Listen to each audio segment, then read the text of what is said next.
Good afternoon, folks. Good afternoon. If you could give me an audio check real quick before I start jawboning. I'm using my Bose headset today, so I'm not sure if you guys can pick me up clearly, if the volume's good. Just give me a 5x5. I'll be looking for a tweet in every response.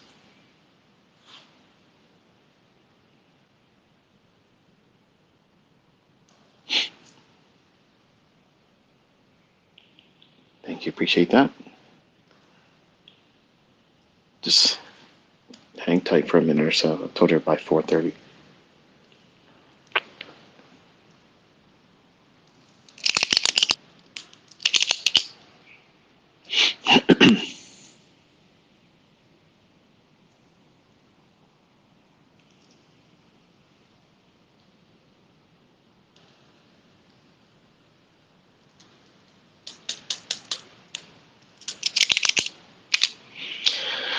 All right, folks, welcome back.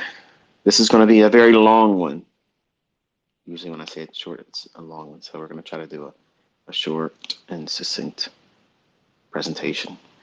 It's about a subject matter I have very little experience with. Obviously, I mentioned on Twitter moments ago, I was asking folks with more insight and experience with these funded prop challenges and accounts that certain companies out there make allowance for people.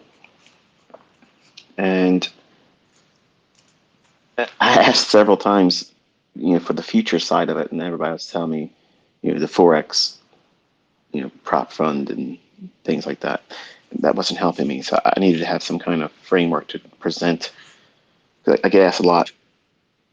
I could talk about how to pass a prop fund challenge. I think I can speak pretty freely without me actually going out here and doing this, but I know some of you are going to be like, okay, just do it. It's so easy, so do it. You're essentially trading a demo account anyway. So I find it funny that people that will rag on me because I'm teaching with that medium for the protection that it offers me because I'm not a licensed financial advisor. They are doing the same thing when you're trying to pass these prop fund challenges. So I just want to toss that in there as a reminder, because if it's that important for you to pass it to get to your funded account, what makes it any less significant as a teaching medium for people that have no experience? So let's just post that as an opening question for all of you to chew on. All right, so how to pass a funded prop challenge.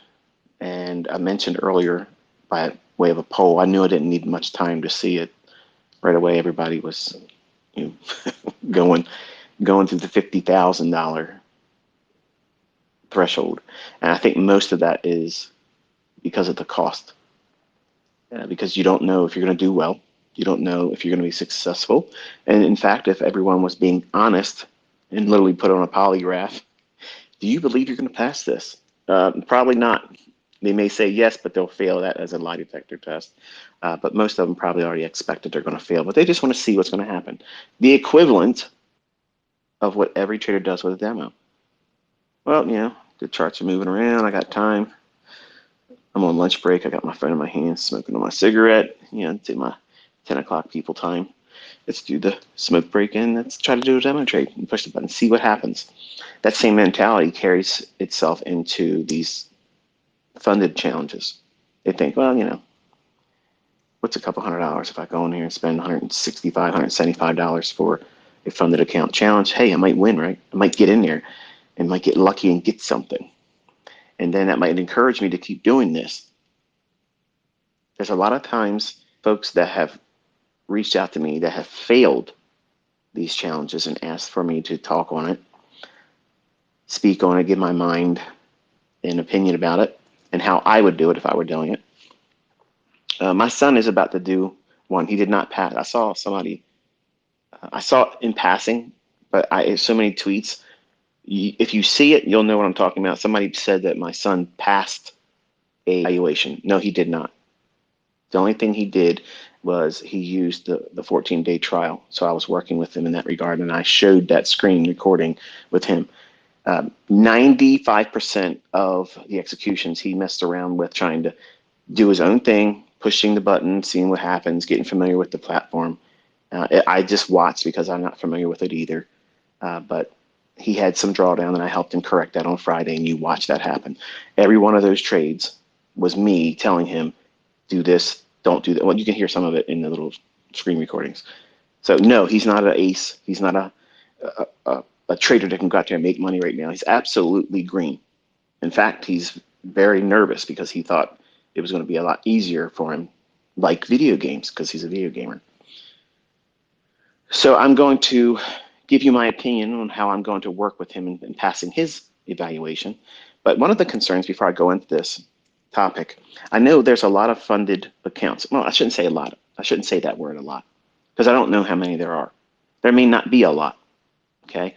But the bigger named ones are reaching out to me and tweeting to me, hey, look, we're waiting for you to do this. And to which I'm going to publicly respond here. I also know that you're waiting to do trade copiers.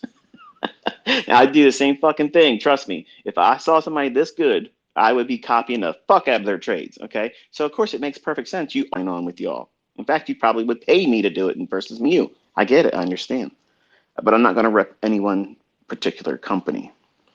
I mentioned in passing, I won't say the name here because I don't want to get impression that I'm in an affiliation with any one of them, because I will never enter an affiliation with any funded account challenge, prop fund account. I won't do those types of things. I'm not looking for partnerships, and I don't want the drama that comes with all that shit. So I like to be a free agent where I can talk and give my free opinion, and it's not influenced by anything.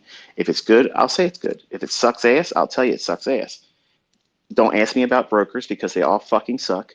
You're going to lose money, and you're always going to blame the broker. Sometimes they run shitty operations. Sometimes their customer service is lacking. It is what it is. You're not going to find a perfect broker. Every broker out there sucks. There you go. There's your blanket statement. But my approach to teaching my son Cameron, who is now 18 years old, he settled on a company that I don't know anything about. And there's a gentleman I support with viewership on YouTube. He uses them.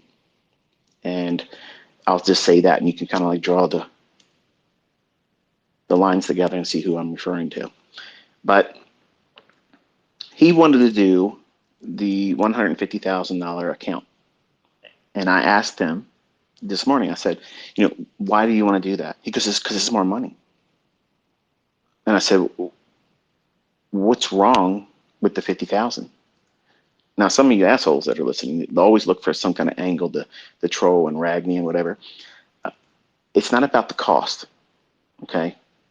It's the basis of why does a trader choose to do that higher rung, especially as their first option. Just because you can afford to do it doesn't make it right. 99% of you that are doing these funded account challenges don't even have consistency yet in demo. You're just trying to gamble. You just want, what happens if I get a little bit of scratch, a little bit of money? That'll really help me. That'll motivate me. Then I'll take it serious.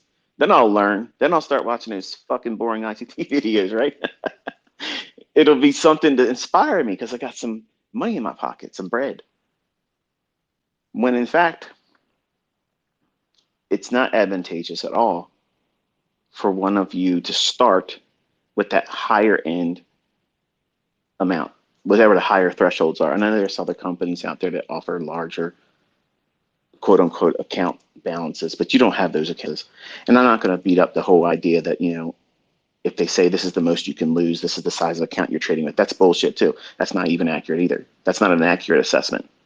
You're not trading with whatever the max loss is. Because think about what you're saying. With full fucking margin, no stop loss, let's go for broke on every trade, and you want to lose your entire account. That makes no sense. So the folks that sit on the sidelines and rib anyone that does these types of trading venues, they're talking out their ass too. So I'm trying to, and this is why I waited for a little while, and I'm probably still premature talking about it today, but because my son's about to endeavor in it, I'm sharing with you one of the things I've brought to his attention. And he's kind of wrestling with it. Being a typical 18-year-old, he thinks he knows everything. Even the shit that I do, he thinks he has a strong opinion about. And I'm trying not to kill his spirit. I don't want to kill his will. I don't want to kill his spirit. I want to guide him. Okay, kind of like steer him in the right direction, but also allow him to fail a little bit. There's nothing wrong with that because he's going to learn more from doing that. But he wanted to do the 150,000, and I asked him this morning. I said, "Why do you want to do it?" He goes, "Because I can trade bigger." I said, "Do you remember what it felt like on Friday when that was just a trial? That's a trial." And I know the company that knows that that platform was their company. You're not going to know that account because his account. I had a friend sign it up with his cell phone number. All you motherfuckers are waiting for me. So anyway, but he will obviously have to do it with his own. And one of my concerns is this, let's just say he follows the rules I'm going to outline here. Okay, I have them written down. If he follows them and he does well and he makes money, I'm concerned that what I'm outlining here isn't like gangbusters types of returns. It's nothing like that. It's bread and butter, build a baseline income and start there as a foundation, not win Robin's Cup type returns, not fucking double the account in a day, not get $15,000. That was just me fixing the shit he was doing in the account. That's all that was. His aptitude as a trader is like starting right now, baby pips level, preschool. That's where he's at. He's never had an active interest in it. He works at a coffee shop, and I've made him work that job. He pays for his own car insurance. He pays for his own gas. He pays for his own spending when his little girlfriend, which is visiting right now. She probably hears me raising my voice thinking, who the hell is he talking to? But I make him do that because I want all of my children to feel the desire to do better. Giving them money isn't going to help. It's just going to make them do what my oldest son thinks. Give me more. You gave me this, so give me more. And I don't want to create and cultivate that in the other ones. I learned my lesson with my oldest, and my daughter has no interest still in trading. She just wants to be a perpetual college student. So hopefully they see what Caleb's been doing, which is one of the instigations with Cameron. So Cameron has seen what Caleb was doing. So now my hopes are happening like I wanted to see them unfold. Not to the speed at which I would like to see them happen as a father, but at least it's progress. And I'm trying not to be that typical dad. Join my alma mater, go to my college, do everything. I want them to find their own niche and their own little way of doing it, but I also don't want to see them fuck up. I want to see them take the right path. I'm not asking for you to give me input on it because none of you know my family. You don't know me. And I'm not going to take your advice in this regard. So I appreciate the willingness for some of you to want to tell me what your advice is about how I should teach them as ICT or their dad, but none of you are in a position to tell me how to do that. So just know that I'm not interested in your opinion in that specific topic. But I asked them this morning, I said, you wanted the $150,000, and that's not a problem. It's less than $400, big deal. I told him that I would pay that first amount because I want him to feel like I'm investing in him so that way it gives him a little bit. And some of you might say, well, you shouldn't have done that. He should have had to pay his own. He should, in certain respects, he should. But I want him to, he's investing his time and his energy and his attention. But dad's investing that little bit of money to make it feel like I really got to try harder than I would if it was just my own money, because it's not a lot of money. Even to him, it's not a lot of money. He doesn't have a car note. I paid it off on the 14th. I bought him a car. And for some of you that like to keep score on what it was, it's a simple fucking 2022 Sentra Nissan. It's brand new. It's not like big deal, okay, but it has every option for it. And for him at his age bracket, and his girlfriend's impressed, and that's all that matters. It's easy on the gas. It's his car insurance because he had a car accident. It's just a little expensive. So because I make him work a job and he doesn't have any real skills outside of the homeschooling he's done here, he doesn't want to go to college. He doesn't want to go into the military because I told him don't fucking do it. So what have I done? I've guided him into a condition that presents that opportunity for him. It's college to learn how to be a good slave for somebody else and make somebody else rich. And be told you can do this when you are approved for a vacation. Report this time, go home when we say you're done. You go to eat when we say you can go to eat. Or he learns what dad does. So it finally happened. He's had enough of customer service and people yelling at him and cussing at him. He's coming home and mad sometimes. This is bullshit. I don't want to do it this anymore, Dad. I'm like, I'm glad to hear it. I'm not even going to yell at you for cussing. I want to hear, I've been waiting for this.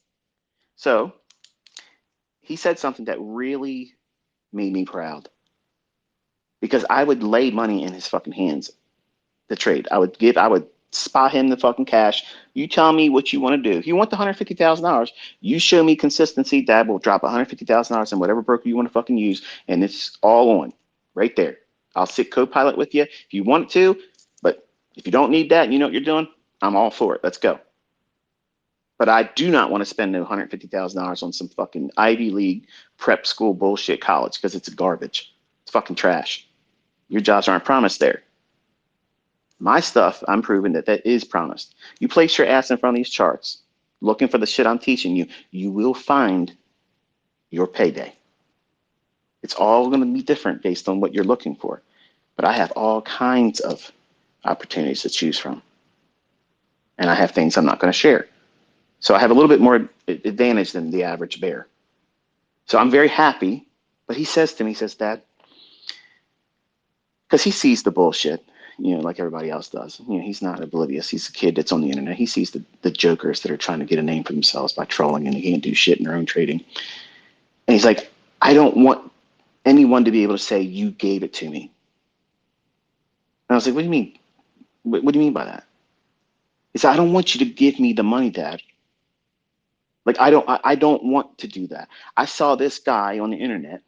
He's using these prop counts. I was like the funded stuff. He goes, yeah, I want to do that.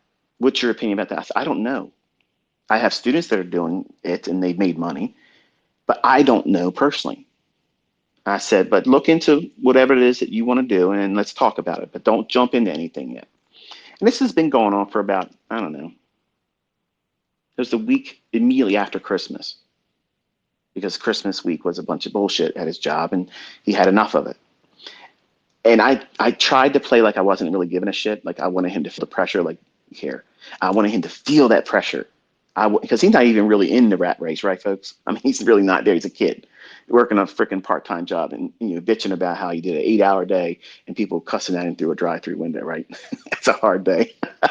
But I get it. Nobody wants to deal with that bullshit. So he's sitting here telling me that he doesn't want me to give him the money. He wants to do it on his own because that way, if he does see anybody talk shit, he can feel proud that I didn't give it to him. I may help him in understanding how to trade, but I didn't give him the money because the old age where, oh yeah, you got daddy's money. He's seen it in movies. He's seen it mentioned on the internet. And I'm proud of him. And you may not see it as something to be proud of, but as a fucking dad, I love that. Like, man, like that is the shit you want to hear. Like I love that. I love the fact that he wants to go on his own steam and that fucking fires me up. See, I spotted Caleb. So he wants to do what? He wants to outdo his brother. It's normal. That's normal competition. That's sibling rivalry in the best way. So that way he can one up his brother, his older brother, say, yeah, but Dad didn't give it to me. I did it on my own. And guess what? Damn it, that fucking feels great. I fucking love that. And I'm not trying to diminish anything that Caleb's done. And Caleb, if you're listening, don't be pissed off. Dad's proud of you. But I'm absolutely stoked that he's at least having that mindset that I don't want you to do it for me. And that feels really good. I love it. Like I'm jacked the fuck up. I've been hopped up on goofballs all fucking day long with this shit. And honestly, I was wrestling around with even talking about it. And finally, like anything else, obsessive compulsive disorder kicks in. So I had to start talking about it online and asking. And I knew if I got the right information, I'd be inspired to be here jawboning with you. So here we are. So, but I asked him this morning, I said, whatever you decide to do today being before you go to sleep, I said, before you lay your head down, before you fall asleep, I want you to send a text to Dad. I'll see it when I wake up. Whatever that amount is, that's the one you're going to go with. But I want you to justify in your limited understanding right now, this is the conversation we had this morning. Tell me what it is that makes you feel like you have to use the 150,000. If you stand by the fact that these are the reasons why you're confident this is the way you need to do it, that'll support it. If you can't, I want you to be honest with me. But I want you to be honest and tell me why you want to do it with the 150. $150,000. You're not getting $150,000. See, initially he was getting $150,000 in an account with his name on it, which obviously no one gets that. So when I explained it to him, that you're having what is being billed as the equivalent much, forget all those numbers. It's all bullshit. Okay, I'm going to break it down so that way you understand how you should really internalize it, see it, and this is how I would interpret it. If I was dead ass broke, no money, lost everything, I went out there, did a full max, 100% all-in demo trade, lost everything. If I had to go this route, and I had depression and anxiety because everything that's going on, how would I start and build myself up? I'm going to tell you that approach. And this is exactly what I pitched to him as well. This is like Skid Row beginning. This is bottom rung, the bottom of the barrel. This is the way you start it. I would sit my ass in a church. I'd go to a church and say, look, I need help. I don't use drugs. I don't do alcohol. I don't do those types of things. But whatever help you can give me, I greatly appreciate it. We'll return it back to you. You're not just giving me something. I'm going to give it back to you with interest. I would find a way, if I had to stand on the corners and panhandle for a week to get whatever the amount of money was to do this, that's what I would do. I would swallow pride. I would do what I had to do to get whatever I had to have scraped together, and I would do this. That's the approach. That's the mindset I gave him, because I want him to think because if he wants to do it on his own, that's awesome, but I want to give him a procedure. This is what you teach your children. When Dad's gone, this is how you teach them. Okay, you approach it like this. Not that funded accounts are going to be around forever, because I don't think they will be, to be honest with you. But while the time is there, this is a model that I think, this is my opinion. Doesn't mean it's perfect. Doesn't mean it's guaranteed that everybody's going to follow it and make money. This means that you've asked for this opinion, and now because I have a real world interest in even referring to it, this is how it happened. This is the organic transition to even bringing this up. 18-year-old son, who was 17 at the time, said he wants to go this route. Wonderful. He told me this morning, he goes, Dad, if I lose your money. It's bad enough if I lose, I'll feel bad. Lose your money, it'll feel worse. And I'll feel ashamed, and I don't want you to look at me like that. And I don't want to be like a failure in your eyes. And of course, I got emotional, didn't want to hear that part. And I told him, I said, listen, even if you fall on your fucking face doing this, you're just starting. The fact that you're even trying has got me so jacked up. I'm so proud. Like I've been waiting for you to show an interest.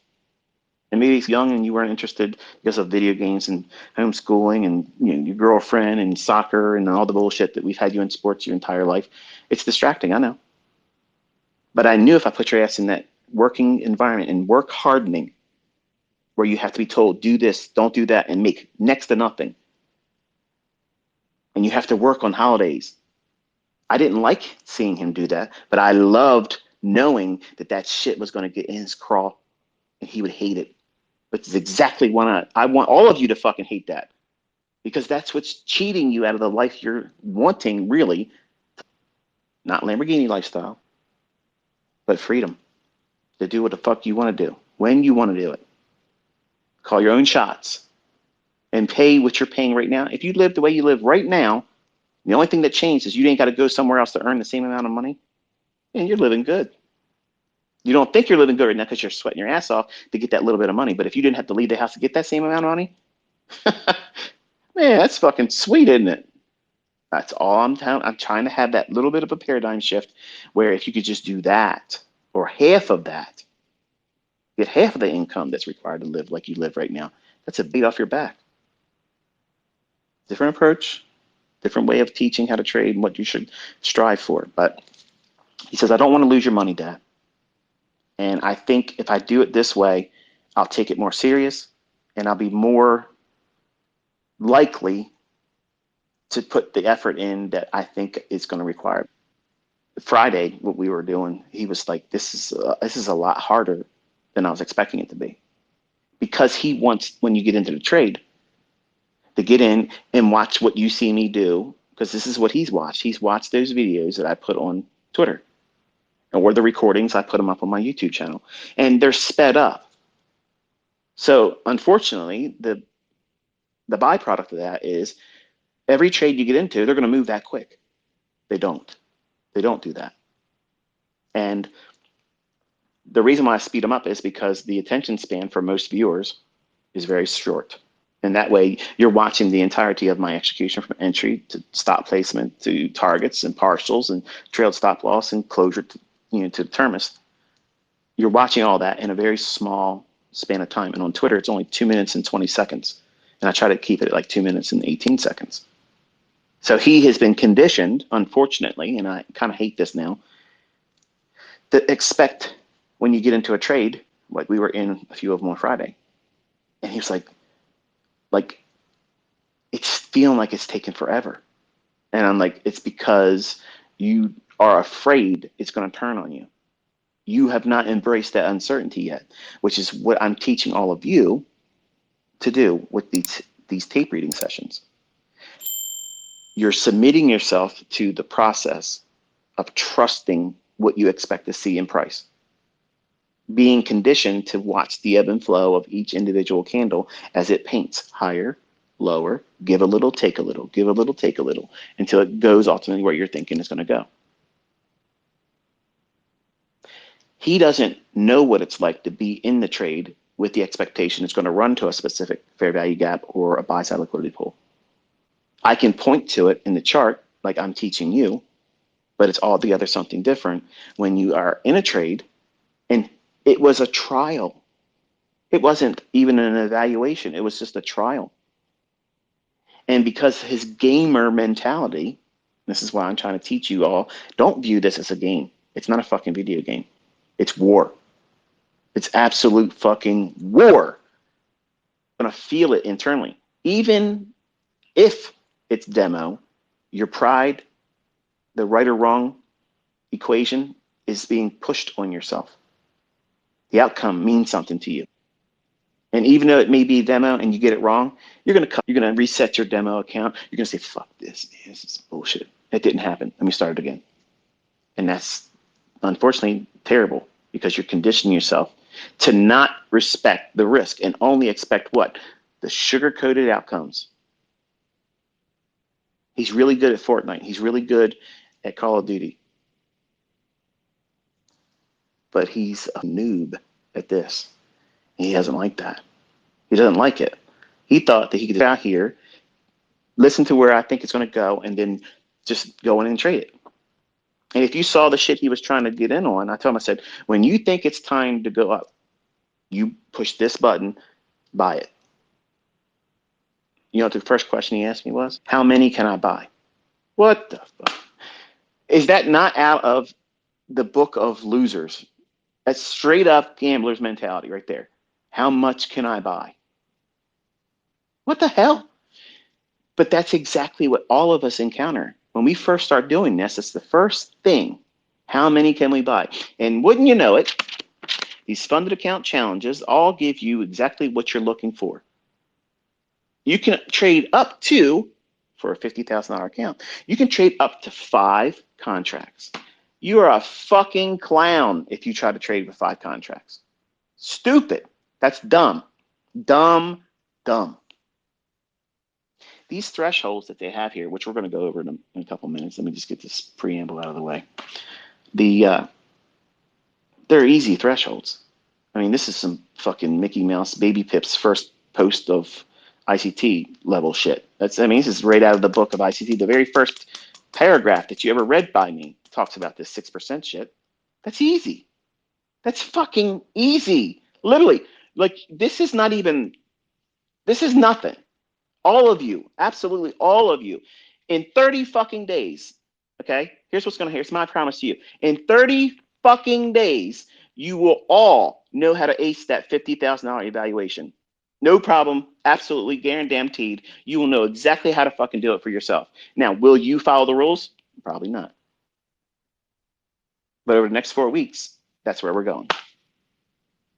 I'm going to teach you how to walk through these mouse fucking challenges and like they're nothing. They're absolutely fucking nothing. This is nothing. This is a comic strip. This is easy shit. Anybody can fucking do this. Anybody can do this. The average gambler, the newbie that wants to go out there and hurry to double their account status, 5-figure withdrawals, that's where they fuck up. That's how you fuck up. And my son already showed in the first 10 minutes sitting in front of the charts with him on Friday by asking how much and I said to him, first of all, that's the wrong question to ask. That's the wrong question. I've been saying, can I just do this with 1 contract? That's what I was hoping to hear, but I didn't hear that. Now, I don't need to share this experience with you. I could keep it private, let him do something in a close friend's name, and they split the profits. And these companies would never even fucking know that my son was really behind all this. If he did really well, you know what's going to happen. The assholes out there in the company themselves might say, no, you didn't do that. Your dad did that. We're not going to pay you. That's my concern. And if that happens, I'm going to fucking blast that company's name all over the fucking internet and expose them for a bunch of bullshit, because I will not push the button for his trades. I did on Friday. I told him, do this, do that, do this, do that. You heard me. I was guiding him. But if he does this, he's going to do it on his own. And guess what? If he fails, I'm not going to be upset about that. I blew my first accounts, plural. Look what I'm able to tell you what it's going to do in the market now. It's all part of the process of learning. You have to find yourself. That means you have to fall down and figure out that it hurts to do that. So that way you don't take greater risks to fall down harder the next time, because you might not have the ability to get back up. And you want to learn in the right conditions. I don't personally think he's ready to do this. I don't. I'm being honest, and I'm his dad, and I'm an inner circle trader. I don't think he has the skill to do it, but I need to let him fucking fail this. And then I can step in as dad, as mentor ICT, and say, okay, this is what you did. This is what you should have done. And this is what I told you to do, and you didn't listen. If he listens to everything I'm going to tell you in this presentation, he'll be fine. But I know, just like me, only do this, don't do anything else. Well, what is that? That's telling me what the fuck to do. I have a problem with that. It's going to be, they make streets after me. They name them one way. And he has that tendency too. Like, if anybody's going to be the aggressive, in your fucking face YouTuber and shoves it up your ass, it's him. He's the one. Out of all my boys, he is the one. He's the one that's going to literally be the fucker out there that's a menace. Caleb, he's real laid back, lackadaisical, just chill. Not trying to be dramatic. Cameron has always been highly competitive. He's already trying to do it with his brother. His brother made money. Cameron wants to smoke his ass. Okay, so it's fun. Like I'm dad. I'm sitting back. I know it's fun. It's harmless. And Caleb's not going to try to, oh, I'm going to do better than you. He's just trying to do what he's been told to do. Follow this model, stick with it, and everything will be fine. Cameron's like, I'm going to smoke your ass. So that's the mentality of him. Now, that's the wrong mentality coming in because he thinks it's going to be easy. Push a couple buttons, do a couple combo moves, do this, do that. It's, you're going to win. No problem. This ain't Call of Duty. This is war. And he doesn't understand how hard it's going to be in his mind. These candlesticks are going to talk to you continuously, and you've already experienced that now. Reading each one of those candlesticks as I'm talking about it live. You're second guessing me. Some of you are saying, nope, he's wrong there. It's going to reverse. And some of you are praying I'm getting it wrong so you can go and troll on the internet.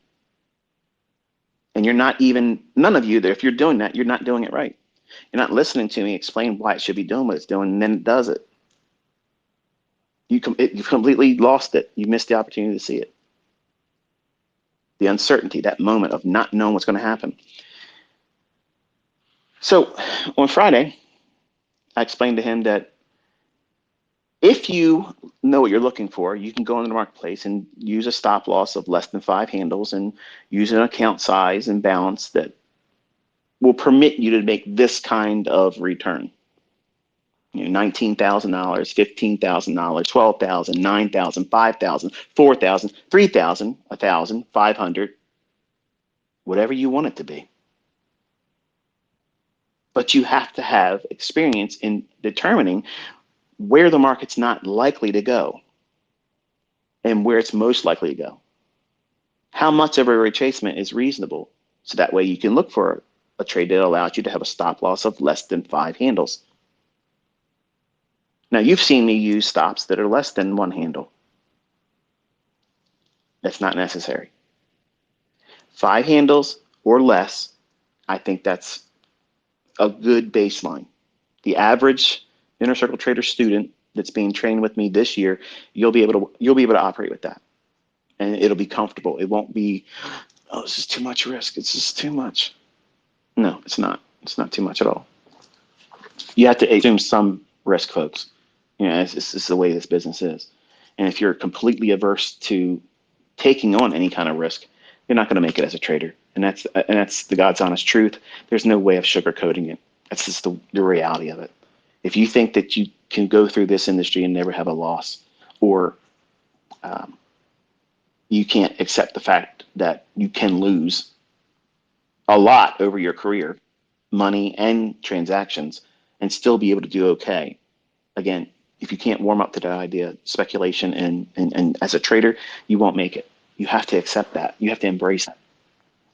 And it's just the perception of how you've painted it, either fearfully or unrealistically. Because everything we do in life comes with risk. Your breath is not promised to you 10 minutes from now. Getting into a car to go down the street, get some milk. You getting there and coming back safely is not guaranteed to you.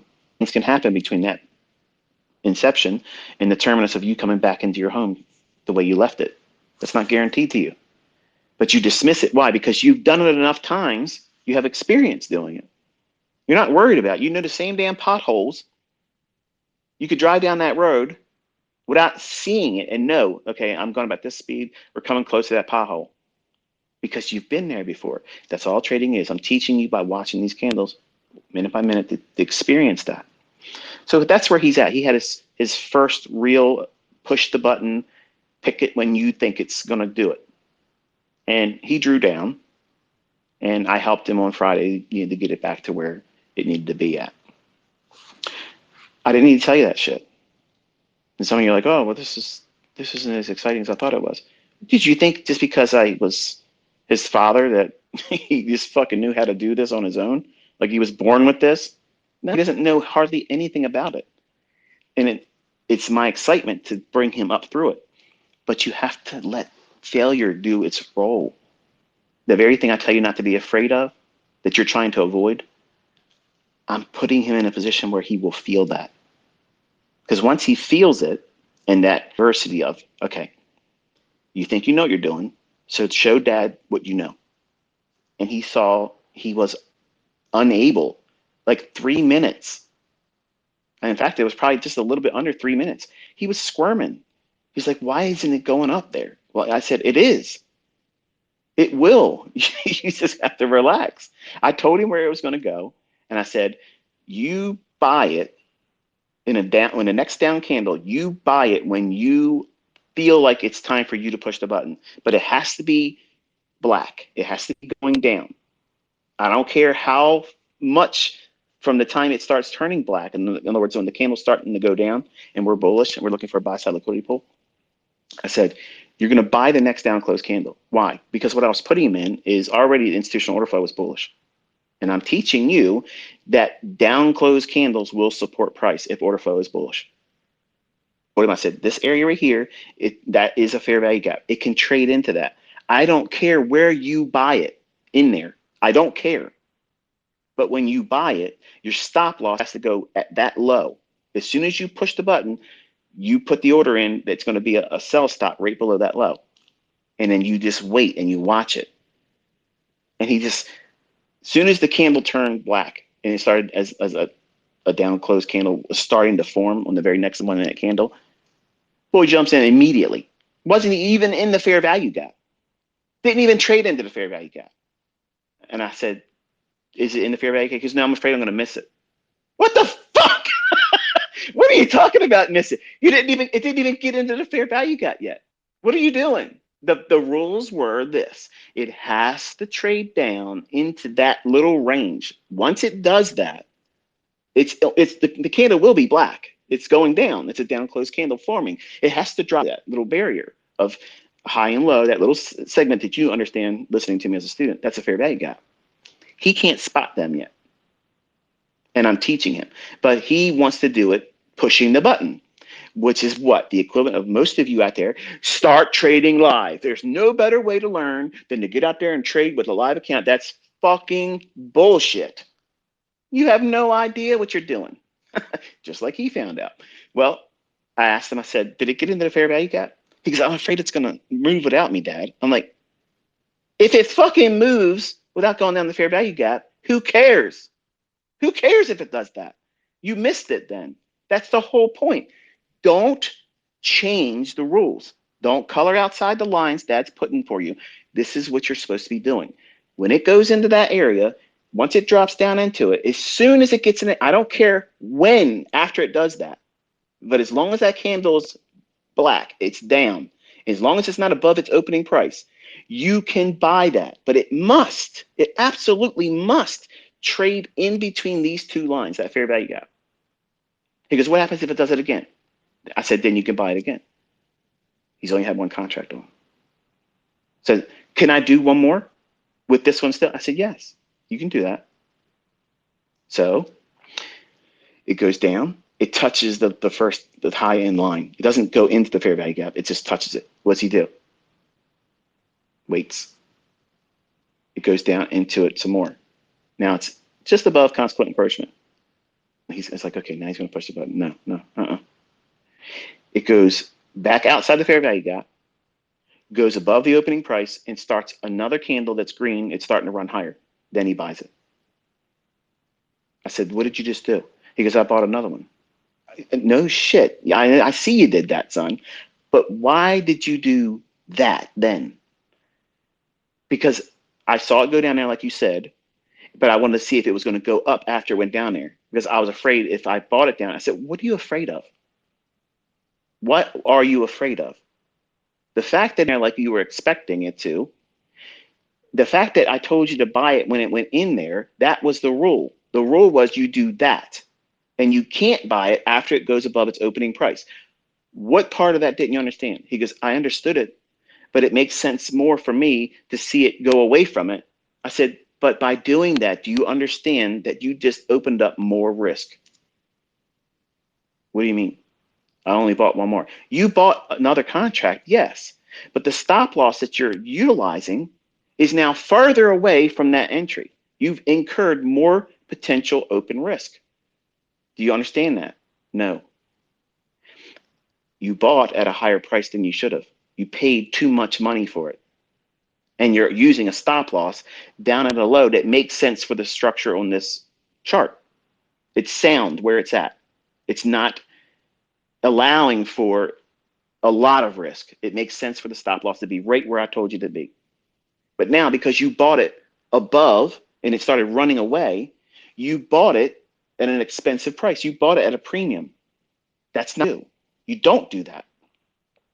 So he didn't like the idea that he did that wrong. And he didn't like the fact that I was correcting him and telling him, you didn't listen. You did it wrong. And if this market were a trade that I'm not putting you in, be easily retracing back down to that stop loss if you don't know what you're doing. And you took a larger loss than you would have done if you followed the rules.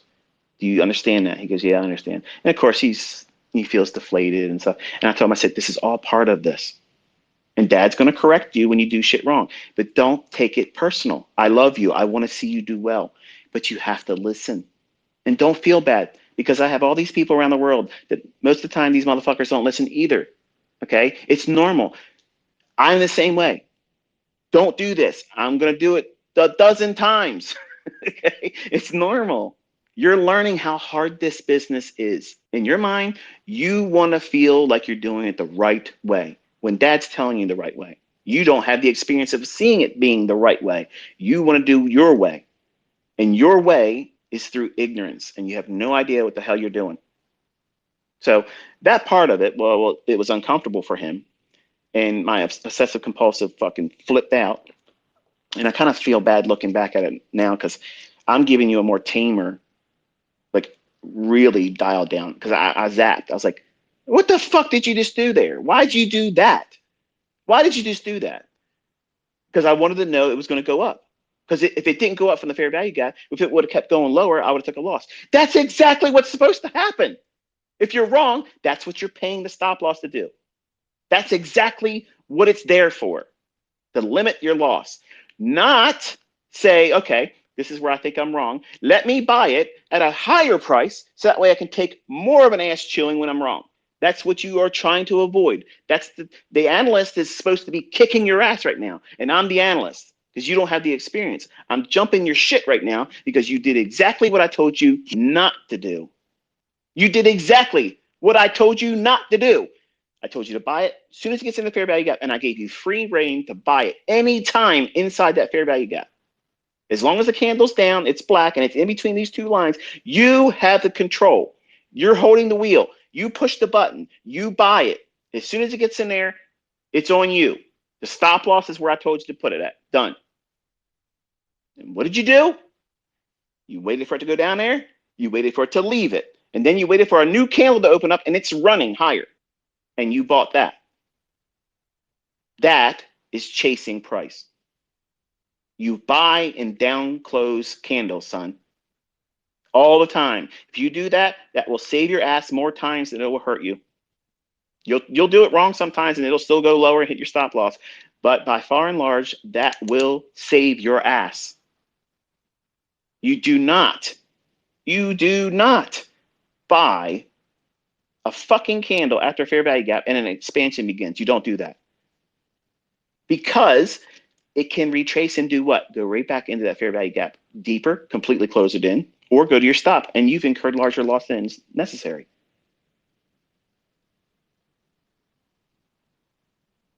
So for some of you that think that, oh man, I wish I was his son. Man, it would be so awesome. No, you have no idea. I'm like a fucking drill sergeant because this shit matters to me. And if you're going to do it and you're going to train with me, you're going to be fucking told this is the wrong fucking way to do it. And you're doing it wrong. And you're going to be told that you're doing it wrong. And you need to understand it's uncomfortable to do that wrong. Otherwise, if I just let him feel like, well, explore yourself, son. You know, sow your oats. Go out there and find yourself in the chaos of price action and figure it out on your own. There's rules.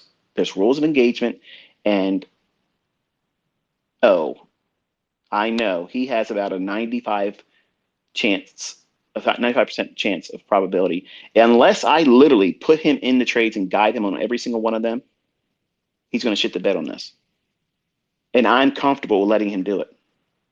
I could sit here and let him do this and the public know nothing about it. But I want you to know this is what it's like. You'll learn from it. He's going to learn from it. What I suspect is going to happen is his first losing trade, he's going to say, Dad, can you help me? To which I will say, help you how?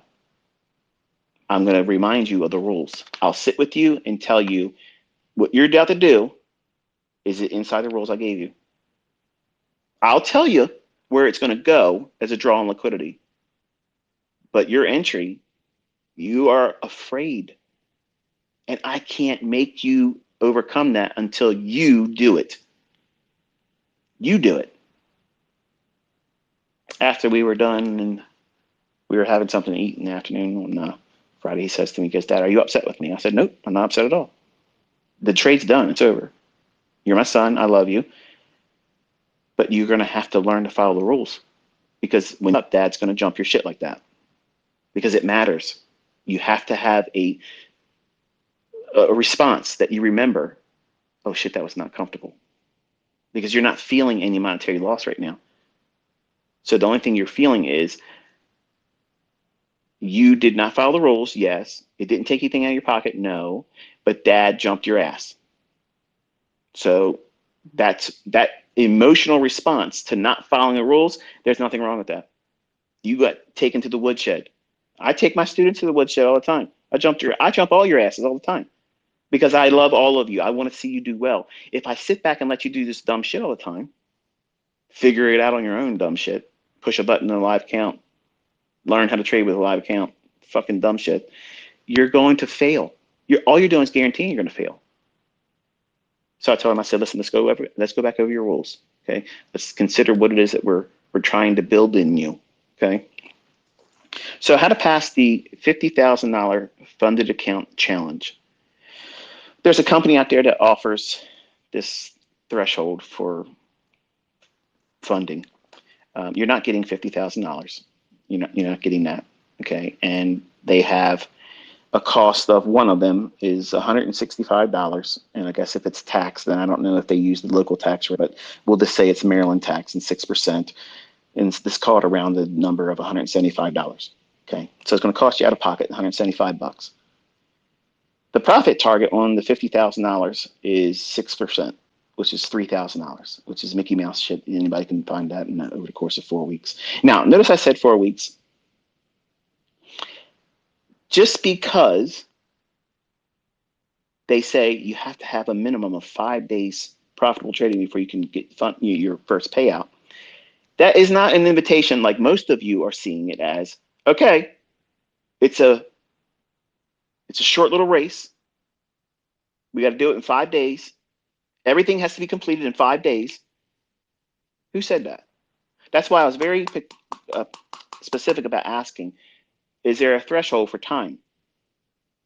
You have to have it met. You have to get your profit target by this amount of days before the end of the month, or in a week, or in 10 days, or something to that effect.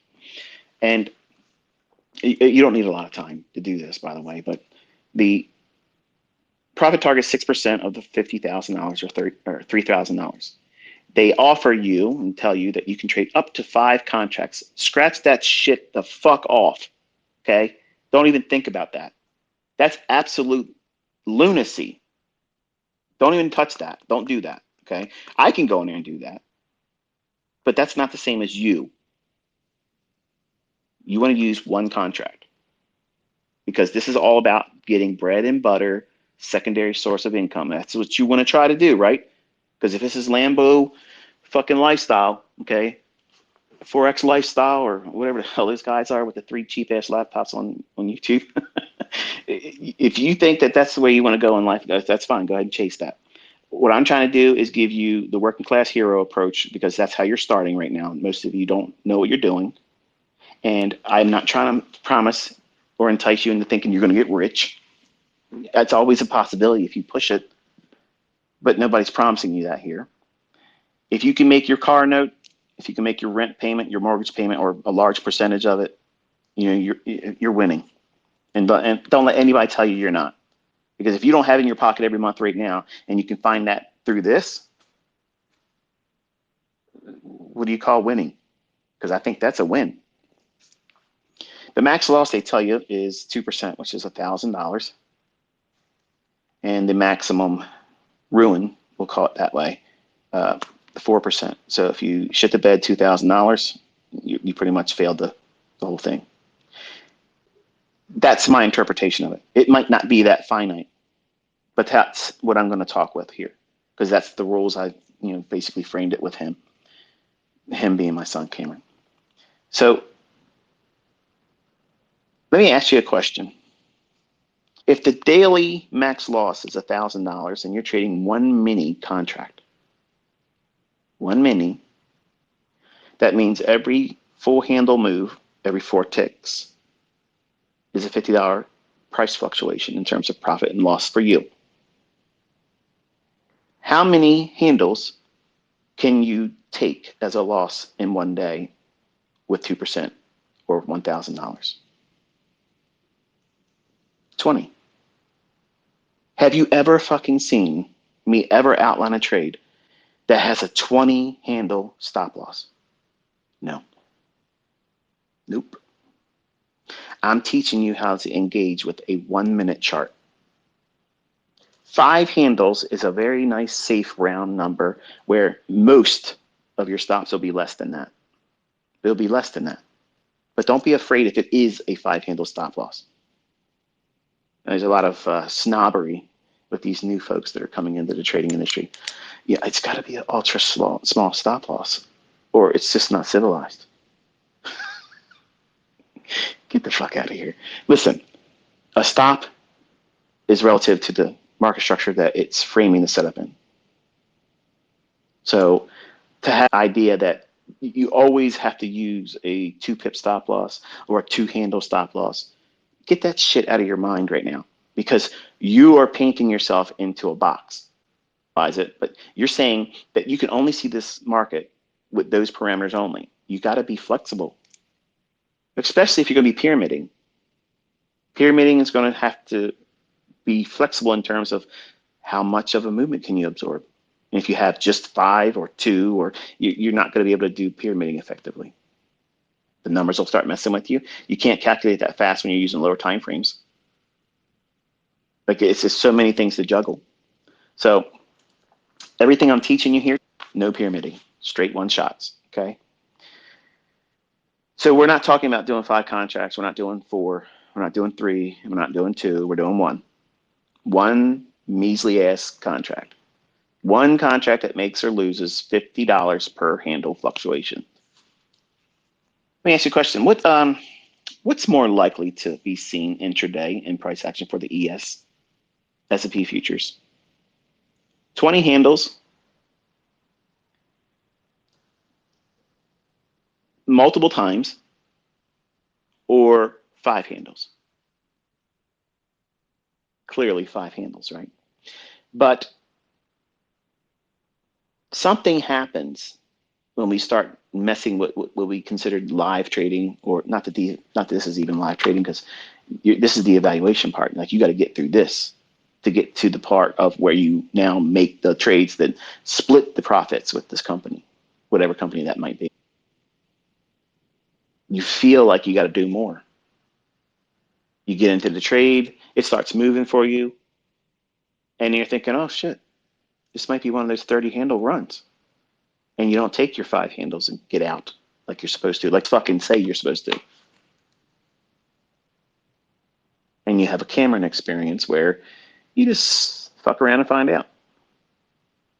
You don't want to do that. If you're going to do this, you run it like a business. And you take advantage of these opportunities while these companies are being permitted to exist.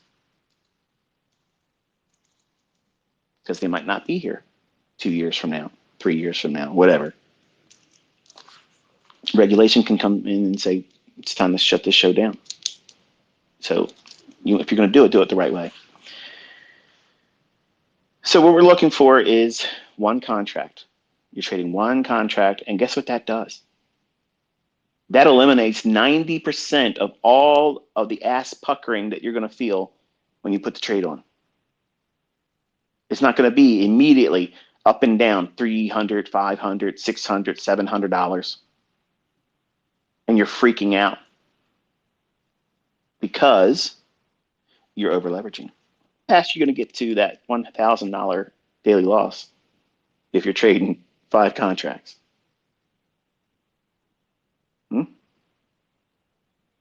4 handles. Then the ES takes a walk up your strata chocolata. You're fucked. 1 contract, folks. 1 does this. I showed you with 1 contract using an industry standard shit broker, shit platform, Thinkorswim. I doubled the account with 1 contract. With losses, 100% return.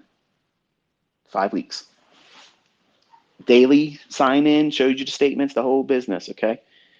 So this is 6%. When I first started teaching on baby pips, I told everybody to do that.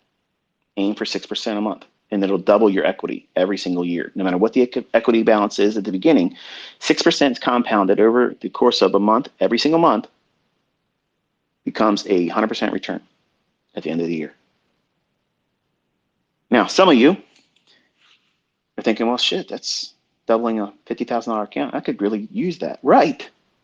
Right. But most of you are saying, that's not enough. Okay, let's go back to square one. How much are you making right now from your trading? Oh shit, we don't want to have that kind of conversation, right? Come on now, ICT shit. Don't be reminding me about that stuff. That's why I'm here after all. Right, that's exactly why you're here. They learn how to make fucking money. So stop thinking about money ass backwards. You're trying to jump ahead to Olympic level returns. $15,000 withdrawals. I got a 5-figure first withdrawal. How about just doing $1,000 and being fucking happy the fact that you got your groceries paid for and maybe some of your electric bill, and feeling the ease of that coming off your back and thinking, I didn't have to do very much to get that. Man, this isn't as hard as I was making that to be. That's the right way of going into this. But nobody writes fucking books like that. Nobody makes videos on YouTube but me like that. This is the real world shit. This is how you master money. You don't walk out there thinking you're going to be rich real quick, because it will show you that is not. So we understand that there's more likely to see very easy, repetitive deliveries of 5-handle price runs. The market's going up and down all day long. I'm going to make you a guarantee. Ready? Check this out. On Tuesday, E-mini S&P is going to move 250 fucking handles. What the fuck did you just say? Yeah. 412 fucking handles on Tuesday.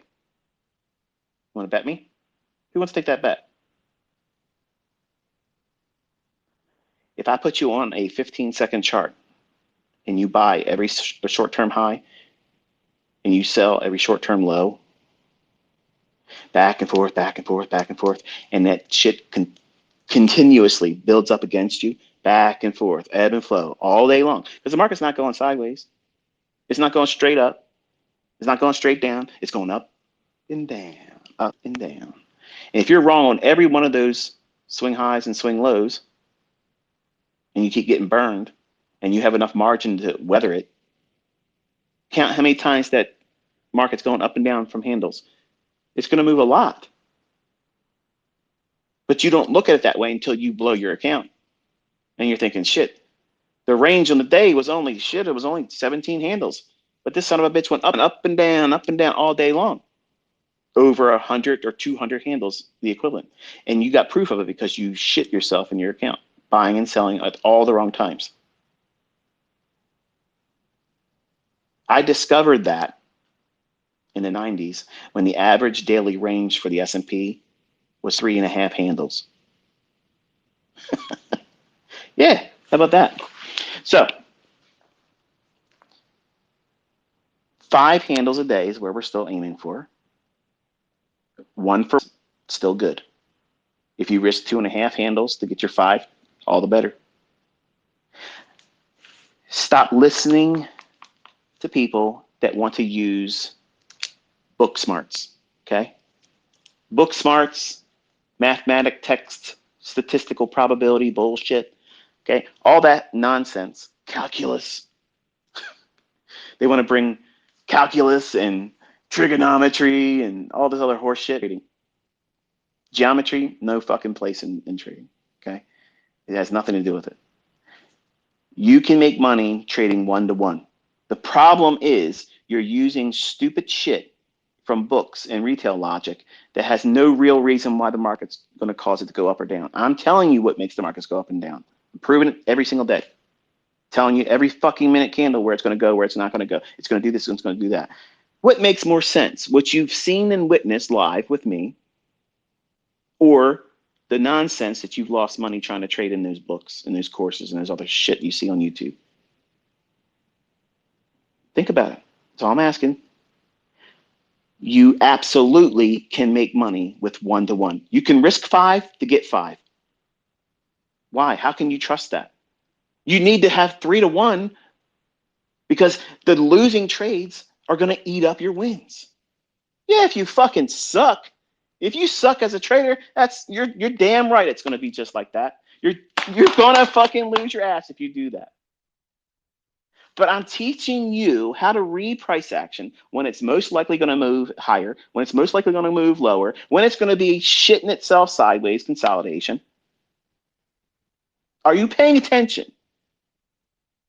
Are you paying attention that you're learning how to read and navigate the terrain? We know when it's likely to be moving higher. We know when it's likely to move sideways and be ugly. Yes, there's opportunities to trade in that. But why the hell do you want to do that? Why would you risk your business that you're starting on a shoestring budget, these funded account challenges? Why are you going to risk it in those types of conditions when I'm teaching you this is what it's like?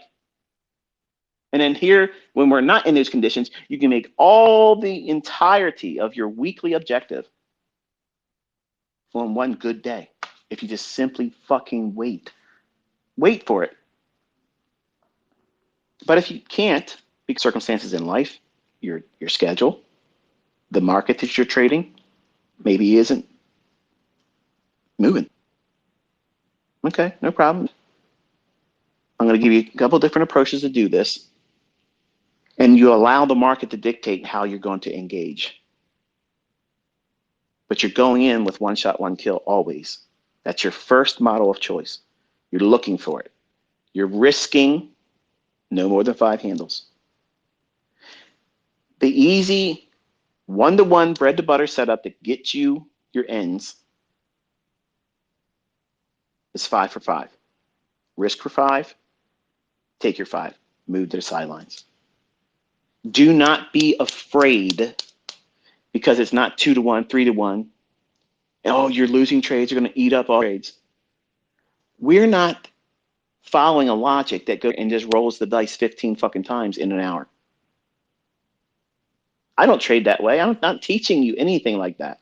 You're looking for a very specific thing to occur in price around a specific window. That's very organized. That's not sporadic. That's not a condition that causes a gambler to have free reign. There's rules, and you engage with these rules within this time window. If you're outside the time window, you can't do shit. You're not allowed. The casino is not open for business right now. Sit your ass outside and wait. That's not how it is in the real world, but you have to operate this business like it is, just like that. You're not sitting here fucking around in the Asian session. Well, I got to get my 5 points in Asia. Could you? Yeah. Is it likely? Probably not. Odds are better in London, in New York, morning session or afternoon session. There's your 3 time windows. Which one fits for you? Well, none of them, ICT. Well, you're going to make some changes in your life, aren't you? That's not the answer you want to hear, but that's the answer you need. I can't. Then you can't. There's nothing I got for you. There's other things that you can trade and use, but I'm telling you, this is the thing you want to hear deep down inside, as much as you might not want to hear it now. This is the shit that works. This is the things that repeat. And if you have to make an alignment with your personal schedule, your work, your family life, you're going to have to make changes.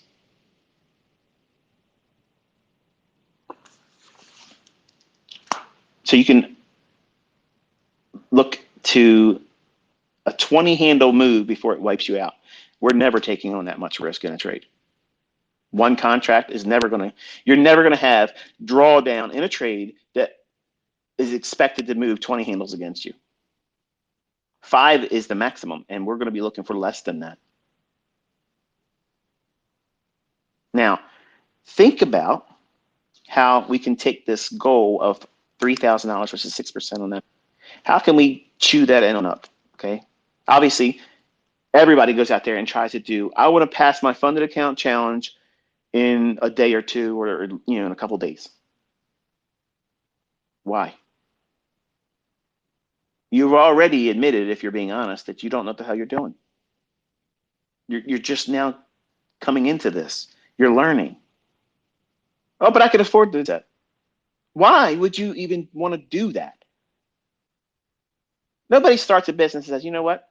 It cost me $80,000 to get all the advertising done and get all this shit stocked up and all the flyers and other things and pay the advertising agencies to do their thing. And, if we run ads at a bad time, when nobody's really been watching TV, everybody's asleep during that time, fuck it. We can afford to do it again. Nobody does that. But everybody does that shit in trading. That's how they run their business. And they wonder why everybody goes tits up and they can't make any money in this business, because you're doing everything backwards. But it feels natural. It feels natural to do it that way because you've not had proper guidance, or you haven't felt the pain of doing it incorrectly like that. And then learning by experience, this isn't the right way of doing it. And then you do what? You go out looking for somebody who knows how to do it. And nobody knows how to fucking do it. They're all telling you the same shit. Risk 2%. Push your edge. Take every fucking trade. And don't lower your exposure when you take a loss. It's all the bullshit. There's a way to do this, and there's lots of other ways not to do it. So we're looking for a move in the morning. You can add the London session if you're willing to trade in that. We'll talk about London actually throughout the year with you a couple times in London. We'll do some live sessions in London. But the morning session, you're looking for a 5-handle run, and you're looking for a 5-handle run in the afternoon. You start the week looking for your goal for that particular week. So we have $3,000. Okay, that's our threshold. We are not trying to do it all in 5 days. You have to trade a minimum before you get your first payout or whatever it is that you're trying to pass the evaluation or whatever. You have time. Use all the time that it gives you, because that way you'll do what? You'll be more selective in the market day that you're trading in. Not, well, I got 5 days to get this done, and there's a whole shit ton of fucking market reports that are due, and I have no idea what's going to happen. CPI's due out, and we got FOMC and Fed chairman's talking. Well, I hope everything works out in my favor. What the hell? Really? You want to filter out all of the disadvantages. Some of you are starting these challenges on the week of non-farm payroll. And I'm telling you not to do it, and you don't listen, and you're emailing me. Man, I wish I would have listened to you. I wish you would have listened fucking too, okay?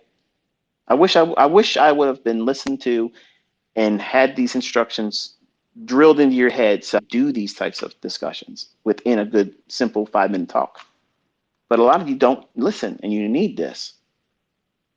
And for folks that don't think they need it, you haven't done it yet, and you'll know exactly what it feels like. And you'll be thinking, shit, I wish I would have listened. But you won't send me an email because you're bitching me out right now while I'm talking to you. because you think you know better. And you'll find out that you don't know shit when you get there and you try it. So typically, like I said, 5 handles or less is where our stop's going to be. We're aiming for 5. But when we start our analysis, we're going to be looking for the days that potentially offer enough range to do what? We have 4 weeks typically every month. You have 30 days to get your objective.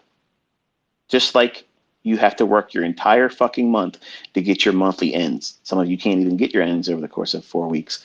But everybody does what? They take that first big bill. It's due at the beginning of the month, your rent, your mortgage, or whatever. Your first paycheck or 2 goes where? To that. And then the next big bill that's due in the order of the month, calendar days. Okay, I got to have my money for this bill. So you're doing this already. So if you're kicking and screaming saying, I ain't doing this, take a look at what you're doing right now with your bills. It's the same thing. This is the brass tacks of this stuff. You're already doing these things in life. You take what you have to pay over the course and you break it down, because you're not getting all your money to cover your entire monthly expenses in one paycheck. If you are, then you're really blessed. But most people aren't. So you have a $3,000 profit target. Okay. 4 weeks, divide that up. That means in each week you have to make $750. Easy. That's fucking. You need to talk to yourself right now.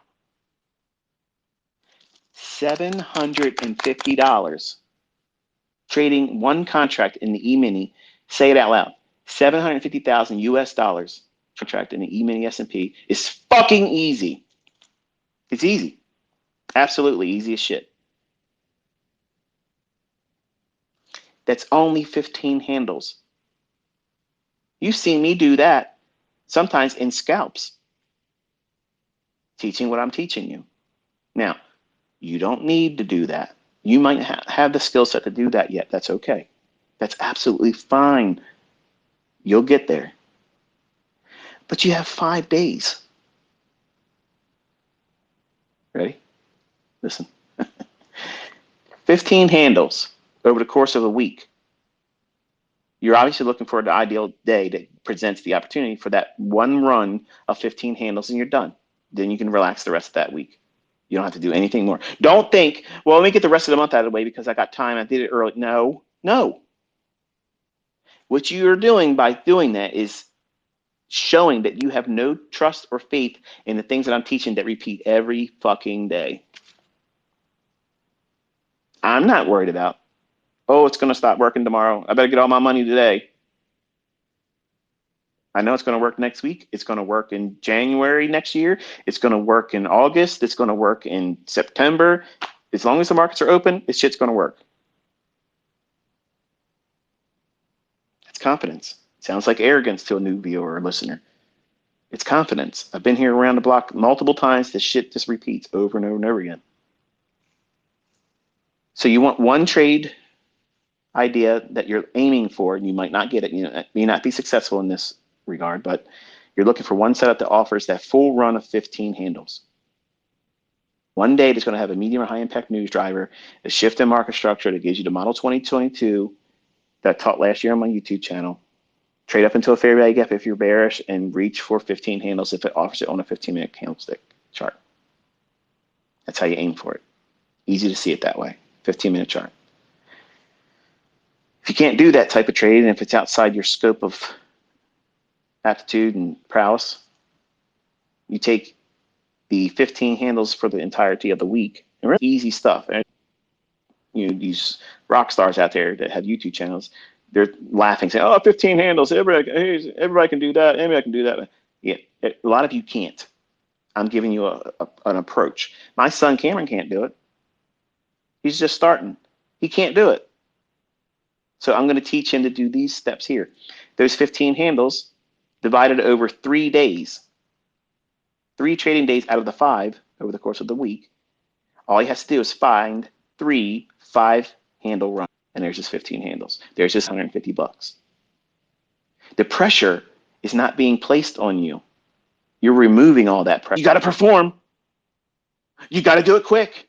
Social media is fucking expecting you to do it quick. Fuck social media. Fuck Twitter. Fuck Instagram. Fuck YouTube. Fuck Discord. Fuck the trolls. They're not paying you. If you get it right, they're not paying you. If you get it wrong, they're going to laugh at you. Who gives a fuck? Stop letting them know about what you're doing. 3 trades, 5 handles each. There's your 15 handles for the week. Once you get it, you fucking stop. You turn it off, then you can go watch Netflix. Then you can go to the fucking sports channels. Then you can go to the fucking pub and hang out with your fucking boys. Bake fucking cookies with your girlfriends, whatever the fuck you do, like my wife does.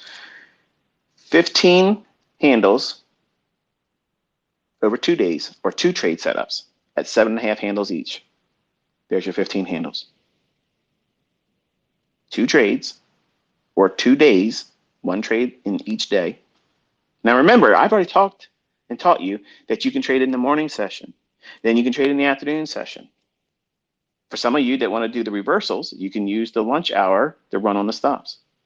There's really 3 really good setups each day between 8:30 and 4 o'clock.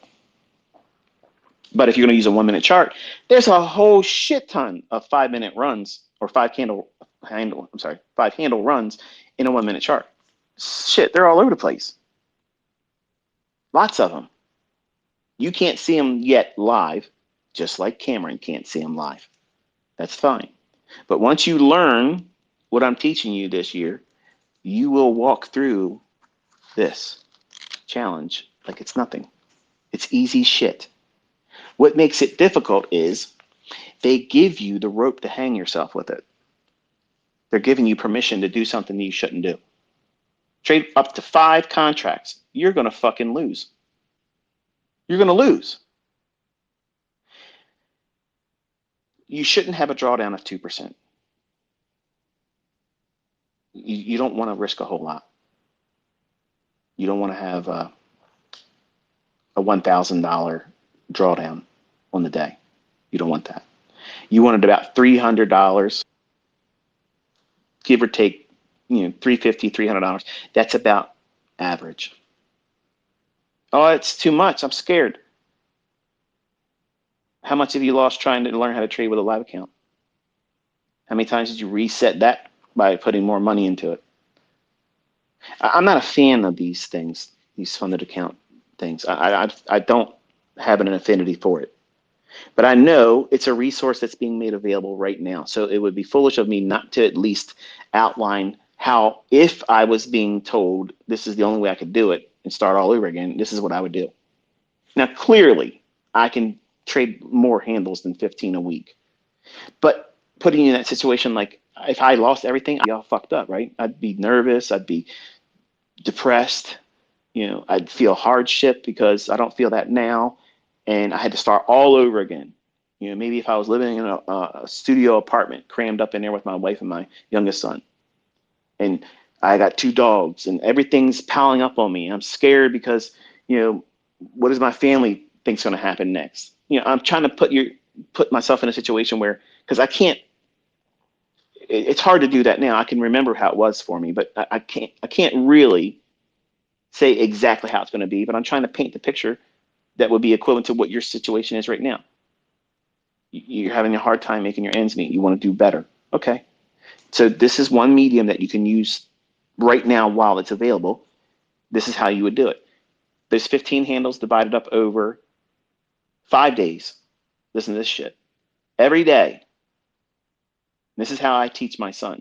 This is how I was teaching him on Friday. He has to get over the fear of taking a trade. He's afraid. Friday was a manifestation of that right in front of me. And I even told him where to buy. And he was afraid. He didn't do exactly what I told him to do. And it wasn't even real money. And he was afraid of the outcome being what? Incorrect. He wants to be rewarded with correctness. Fuck correctness. It's profitable and managing risk. Preserving capital is the #1 goal.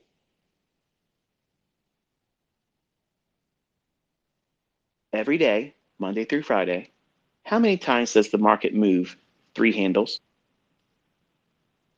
Let me say it again. How many times throughout the course of the day does the E-mini S&P move 3 handles all fucking day long. All day long. What happens if you see a move that's already started? Okay. Put your asses through this. In the next 4 weeks, you're going to be doing a lot of this.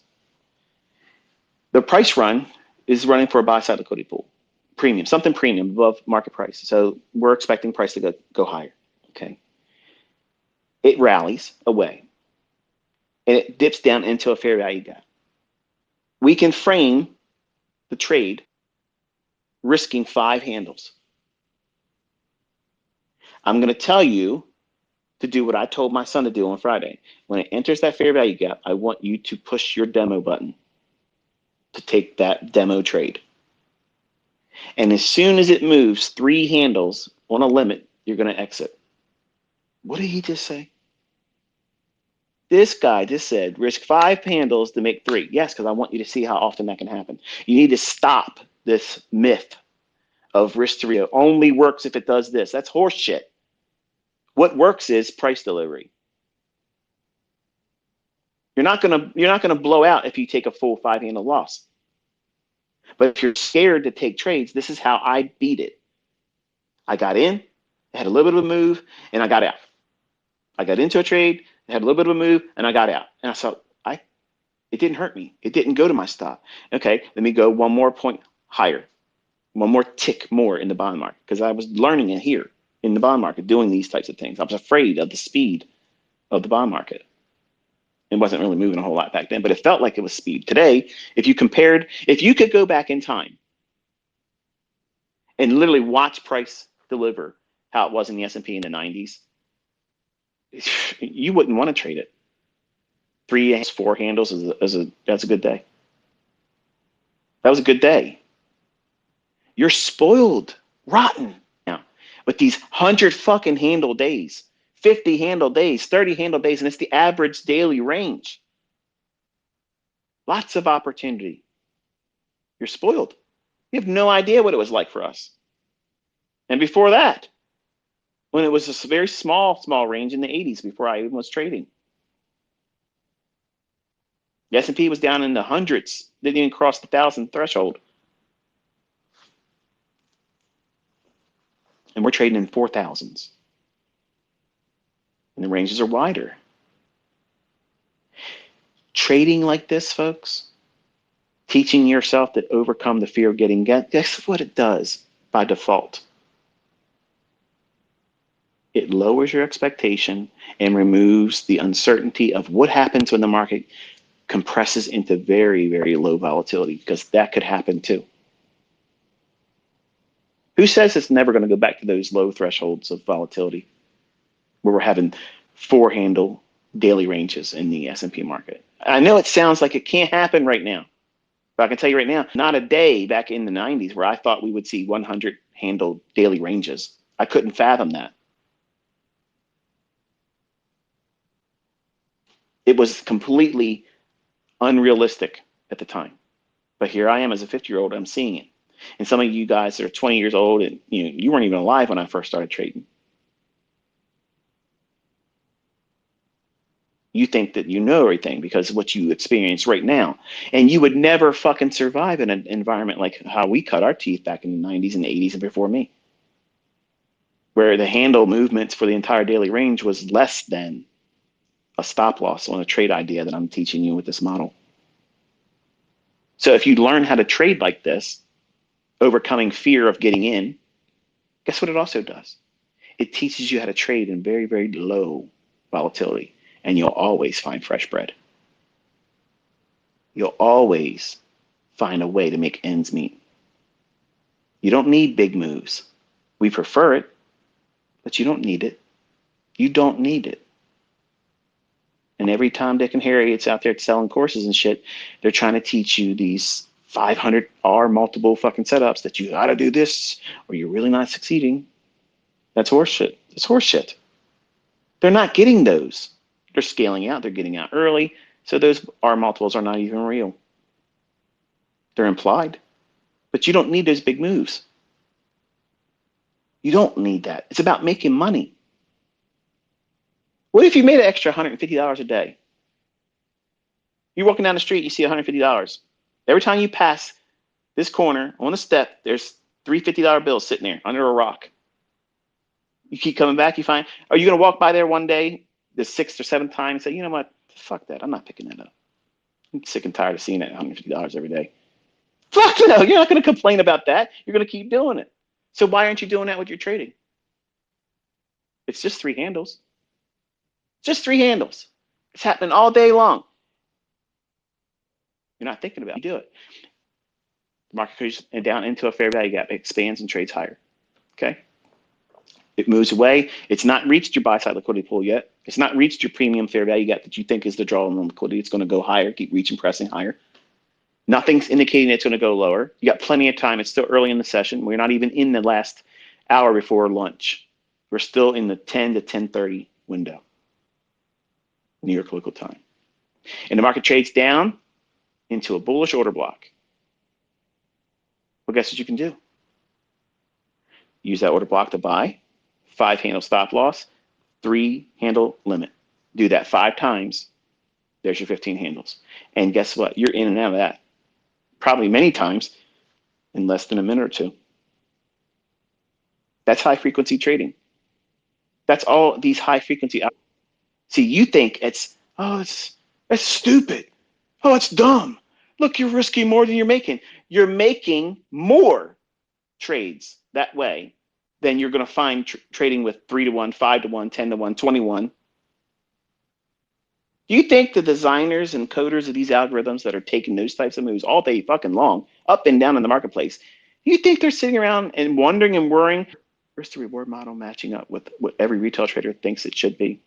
When every fucking retail trader out there is working a fucking changing fucking oil at Jiffy Lube, and they're going to worry about the fucking opinions of risk to reward over the guy that's changing an oil or lying and saying he did and ripping the people off. Come on, man. Seriously. All you got to do is that. That's the minimum. That's the easy shit. I'm going to point those things out this week live, and I'll show you what high frequency trading, where they move in and where they move out. You'll see it. Those little tiny little fluctuations in themselves can replace your job, and you don't need to have a full run. You don't have to even get to a buy side liquidity pool or a sell side liquidity pool. 3 points of fluctuation. That's happening all the time. You can find that on a 15-second chart, literally every 15 minutes. Don't believe me? Go in there and look for it. It's there all the time. You think these high frequency algorithms are sitting around in park all day long, waiting for a specific time of the day? Fuck no. They're in there constantly chipping away, boom, boom, boom, boom, boom, firing in between all these micro fluctuations. And they're making billions. It all adds up. And all you're worrying about right now is making one of your ends meet. $50,000 account. Doing this, you get good at it, right? Okay. Get a little bit of scratch. So, okay, now I want this up. I want to build up from this. And I go to what? What's the next threshold? You can go to another $50,000 account. So that way you're managing, the equivalent of $100,000 plan. It's not $100,000. And you're going to do the same thing. But you're just going to do it single contract in one, single contract in another. You're not increasing the risk. You're not parlaying the number of contracts because now experience, so let me just take on more risk. No, it's one contract. One. I made $25,000 with one contract with lots of losses that I didn't need to take. Can you live on $25,000 a month? I'm being sincere, folks. I'm not trying to be arrogant. I'm not trying to be a prick. How hard would it be for you to live with $25,000 trading with one contract over the course of, say, 5.5 weeks? That's a pretty good cushion, isn't it? Now, what if you did that 7 months out of the year? One contract. That's pretty good, isn't it? You're not expected to trade every single month. You're not expected to trade every single day. That's what I'm going to teach you this year. I'm going to teach you how you can lose correctly, and it doesn't bother you. It won't hurt you. It will not hurt you. I'm going to put you in laboratory experiments with your demo that I know you're going to get it wrong, because I want you to see what it's like to get it back and not be fearful of it. All these things on top of yourself, just like my son, he wants to impress daddy. He wants to impress inner circle trader, because in his mind, he thinks that everybody can see him because we're looking at that chart. That's why I was holding my phone up and recording the screen. My screens, my trade station is not linked to the same ISP address. I don't email from that. I don't go to social media. I don't do shit but just tap into my charts. That's it. Nothing is piping into that ISP address. Nothing. It's not in my name. It ain't going to be hacked. Now, the one I'm using on my laptop, you can go in there and look at fucking stupid shit I have on playlists and song lists. That's all you're going to see on there. There's nothing in that. And now I've had my shit hacked before. I've literally watched my mouse move around and they were trying to go in my folders and my files and shit, and I had to just turn the fucking thing off. My forum was hacked. My Gmail was hacked. It's happened before. But nothing links me to the shit that I'm doing when I'm using my live charts and data and brokers. It's not happening. But my son sees that and he thinks that we're live streaming. No, we're not. And he was nervous. That's why when you saw me recording the screen, I was right up on my far right lower right hand corner monitor. And I was zoomed in, showing you the fluctuations, not the ladder, not the depth of market. That was shit. I was just showing you where we were on Friday, showing you that, there's a lot of people out there that they'll say, look what I'm doing. Look what I'm doing. Look at this. Look at that. Okay. I teach in a demo. I teach paper trading account. This, I think it's called Trade-O-Vate. Trade-O-Vate. I don't know if that's pronounced right like that, but I think if you know what I'm talking about, then you know what I'm trying to say. I used that platform on Friday, and that's the results of something like that too. So it's not like it only works cherry picked in hindsight over here, or it only worked in MT4. It works in everything. As long as I can see the chart and I know what time it is, it's going to repeat. But I was recording the screen, and that made him nervous.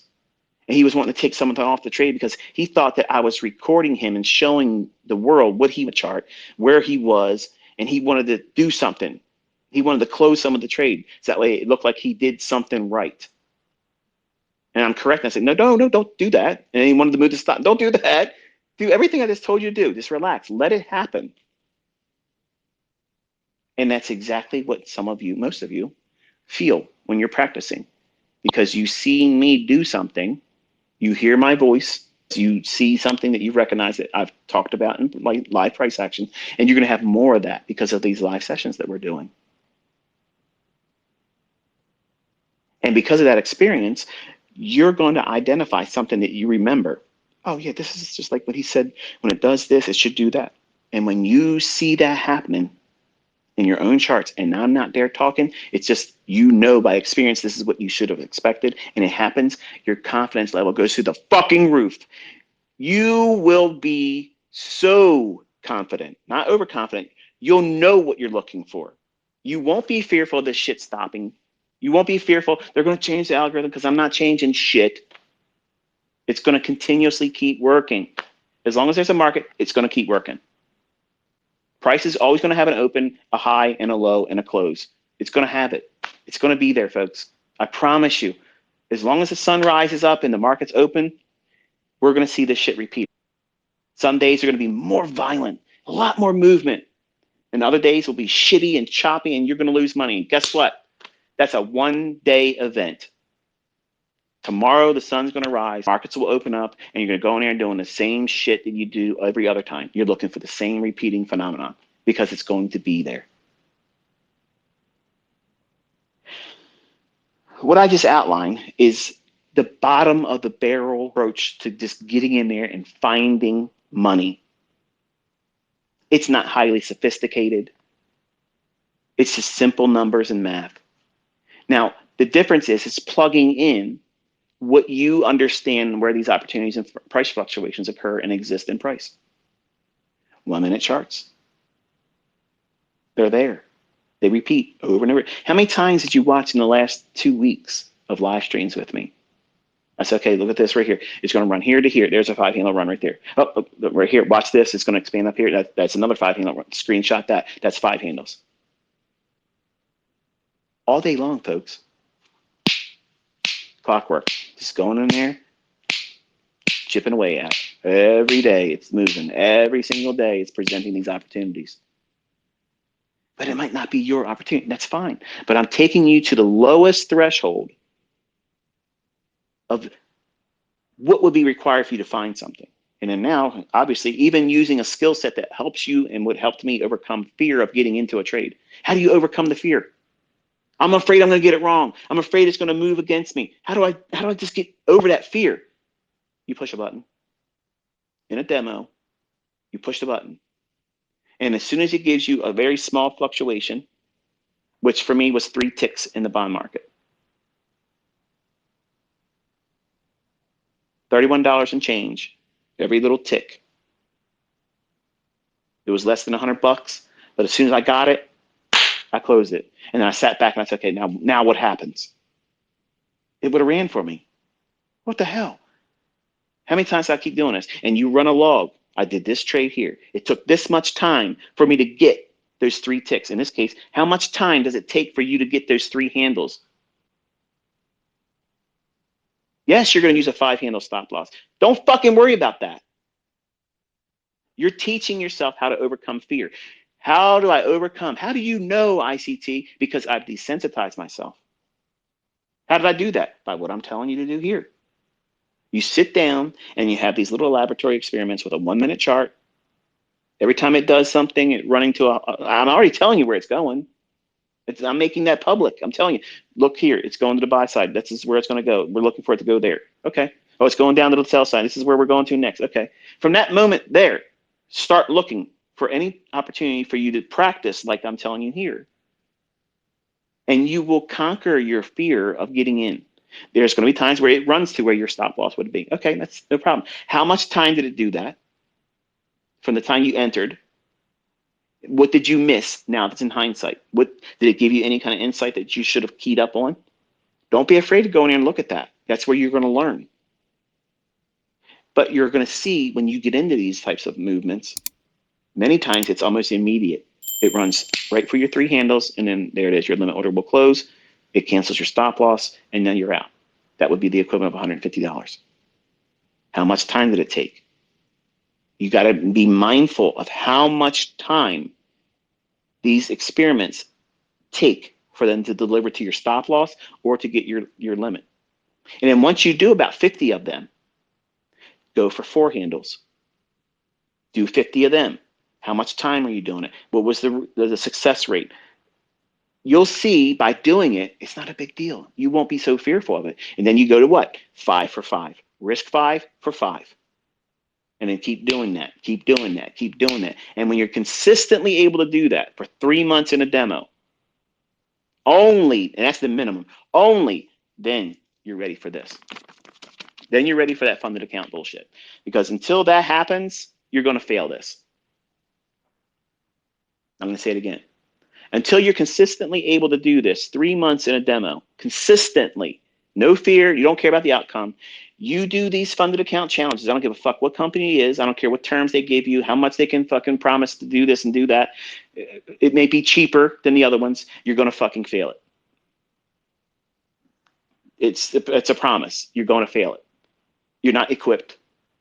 You're trying to learn in a setting where you're placing so much emphasis on the outcome being positive only and fearful if you fail. Folks, listen, you need Mark Douglas to come back from the fucking grave to tell you this is stupid, okay? Nobody goes into trading with these types of scenarios expecting perfection and success right from the ground, just hitting the ground running. It doesn't work like that. That's stupidity. Anyone that does that, that's stupid. And guess what? I tried that. That's exactly what I did in 1992. So I know by personal experience, it's the stupidest shit you can ever do. And when someone is nice, as nice as they may be, as many followers as they have on their social media accounts, as much as they say they make money, I don't give a flying fuck. If they tell you to try to learn how to trade, and you don't know what the fuck you're doing yet, to do it with a live account, even if it's a minuscule amount, turn them the fuck off. They have no idea what the fuck they're doing in terms of education. They're leading you down the primrose lane and you're going to fucking fail. If you win in this fucking luck, because I had 9 months of that kind of shit and it was shocking to learn that I didn't know what the hell I was doing. You have to do these things correctly, or you're going to painfully pay the price. You're going to make your learning longer than it needs to be. You're going to lose fucking money needlessly. You're going to stress yourself out. You're going to build up all this fucking mental scar tissue, because that's exactly what this produces. It builds mental scar tissue, doing the wrong shit, thinking you're going to be the exception to the fucking rule. You're going to be the one that does it. So you can go on social media and tell ICT, you're full of shit, motherfucker. This is what I did. Here's my receipts. Bring them. Because I guarantee you, you aren't doing this. You aren't going to do it. So why invest the time, the money, the energy, the emotions into it? Because when you don't do it and you do fail doing it this way, rushing out there, not knowing how to trade, going into funded accounts, going into live accounts, doing all this bullshit, you feel all of that regret. And that's mental scar tissue. You know what happens when you have scar tissue? It's not as elastic. It doesn't allow movement. It's restricting. And it's so hard to overcome that level of fear, that level of anxiety, that performance anxiety that you've created yourself because you didn't fucking listen to someone that has done the same shit and told you you're going to do it wrong. And once you have that, this is why I tell all you young guys, you just want to go out there and fucking do the shit I told you I went through. Because you say, hey, look, man, it's just like in the movie in Jaws. The three guys are sitting down there. They're all showing each other's fucking scars. Look at this one here. Well, look at this one. I got one better. Oh, I got one better than this one. Look at this. I got to pull my fucking pants leg up. This one here is a thresher shark. It got me. Kind of one up the next guy. Oh, I lost more money than you. I blew more accounts than you. Like, that's a fucking badge of honor. That's stupid. That's dumb. You are wasting fucking time. We don't have that now, folks. Look around. Shit's getting upside down. You're going to fucking have to be paying a whole lot of money for a steak dinner, okay? You're a carnivore diet? Patrick, you better be making some fucking money, motherfucker, because it's beef's about to get real expensive. Real expensive. Start getting a freezer. Stock that shit up, because it's going to get bad. But if you create this mental fucking scar tissue by doing the wrong things continuously, expecting a positive outcome, and when it doesn't happen, then you start thinking, shit, I wish I would have not done this. I wish I would have waited. And then you beat yourself up and you talk to yourself subconsciously. You're driving to work, hating the fucking fact that you didn't do what you thought you were going to be able to be successful in. But you're going back to that shithole of a fucking job. Sitting next to fucking Carl. Fucking prick. He's going to look at you and laugh. He's going to look at you and laugh and he's going to say, I fucking told you. It's a pipe dream. And I'm telling you how to stick it straight up Carl's fucking ass. Carl's going to be working there the rest of his fucking life. You're out of there. You're leaving. You're fucking firing that place. They're not firing you. You're not being made redundant. It's being made redundant. Why the fuck are you going to wait around and sit there and spend 8, 10 fucking hours a day, hour to fucking commute, just to make what you can fucking make in one fucking scalp? Make the whole fucking salary in a week in one fucking scalp. You're going to keep fucking around doing dumb shit and prolong that experience. You keep pushing it away further and further when you don't listen to good advice. You have to listen. You don't have the benefit of, well, it's going to take me 2 years. No, you don't have that now. You have this year, okay? You have this fucking year. Time is running the fuck out. And all the advantages, all the opportunities that we have right now, these freedoms, these things, it's all going to change. You don't realize it, but it's going to happen real sudden. There's going to be an event that takes place and the shit's going to go upside down. And most of you are going to know what I just said, and it's going to be too late because you didn't do anything I told you to do. You're not going to have food. You're not going to have over-the-counter medicines. You're not going to have resources that you take advantage of, right? Just, well, you know, everybody can do that. Toilet paper. I told everybody, buy toilet paper, get stocked up. This shit's going to be fucking like gold. And everybody laughed. And then you couldn't find anything to wipe your ass, could you? Yep. Wait till you see what's coming next. You better take this serious. I'm telling you, you better take it serious. This is a Noah's Ark event type thing. You better listen because the fucking storm clouds are growing. It's getting dark, folks. And guess what? I think I just felt a fucking raindrop. You have to be seriously doing the right things and stop fucking around.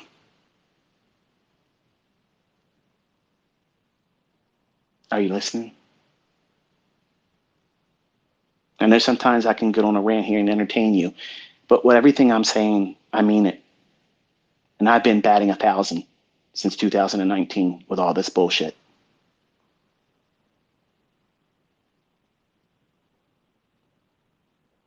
If you listen, you have all the advantages. If you don't listen, you're going to regret it. You won't be successful. You won't be prepared. And you're going to feel a level of stress that you can't even imagine right now. You think it's hard right now, not making your ends meet? You can't eat what's coming. I'm going to feel it, and I'm well off. All these jokers out there claiming they're rich, talking down to people, you're broke, you're broke. They're all going to be crying the fucking blues just like everybody else. Money ain't going to have the same effect as it does right now. So you need to be able to get what you can when you can get it. Stock your house up, make your house ready. Non-perishable food. I'm just going to fucking say it, folks. Listen, if you can't see what's about to break loose, it's easy to say, oh, over there, it's happening over there. It's not going to bother us. No. It's going to be everywhere. You think that shit that they were trying to stick in everybody for everybody's health was all they were going to do? No. No. No. That's priming. Priming. You're all going to be expected to do shit that you don't want to do. Or you can't come to work. You can't make your money. What do you do then? You have a plan B for that? It's a lot of shit coming. Too much for a podcast or Twitter space. And I'm not even promising that this is going to be an answer for it, but it's the best I got. Because I don't know. I don't know where to put my wealth, where I feel like it's safe. It won't be. Nothing will be. They're all going down. Everything's going down. You're being told it's a great reset. It's going to be great for them. Universal basic income is what you're going to be placed on, and I'm not doing that. And as long as this is made available, and this is why I say sometimes when I say a little too much, when I say that there may be a time when we can't trade, there's never been a time in history ever where there's been more entrepreneurs speculating and making their own paychecks in markets, in trading than it now. And you think that they're not going to fuck with us? We're the Mavericks. We're the fucking rebels. We're the ones that can put our fingers up and say, fuck you! Fire me, bitch! I'm unemployable. Fuck off. But what happens when a convenient, unfortunate unfolds where the stock market won't open? What happens when central bank digital currencies make it a little different for Forex? What happens when a lot of currencies just don't exist and they unify? Are you prepared for something like that? Let me remind you, back in 1992, when I was looking at a daily range in the S&P with the approximation of a stop loss today, that was the daily range. I couldn't fathom days like we see now. It was completely unrealistic for me to imagine the volatility that we all have the benefit to engage in and just take it for granted. This is the way it is, baby. This is the way it is. No, it's not. It's just the way it is right now. And that can severely change. It could multiply bigger than this. Who says it fucking can't? Because I'm going to tell you something. I would have put the $1 million immediately on the fucking table in the 90s that it would never look like it does today. I couldn't see it. I didn't have the visibility. Just like you can't see what I'm telling you is coming. I had people quit my private mentorship and call me a fucking loony motherfucker. I was out of my mind. They quit because I told them that the world was going to come to a fucking halt. Something shit was coming. I was tweeting this in 2019. I said something wicked is fucking coming in July. Then I tweeted it again in October 2019. I said some shit is coming worse than 9/11 when they had all of that shit. They were priming people.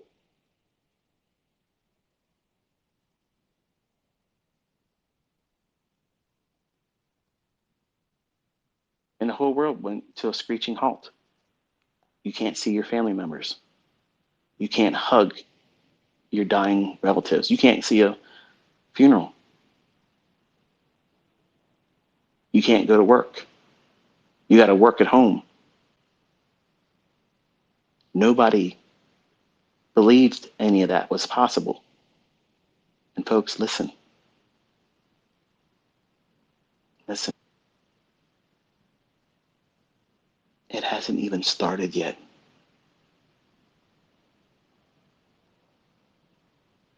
It hasn't even began.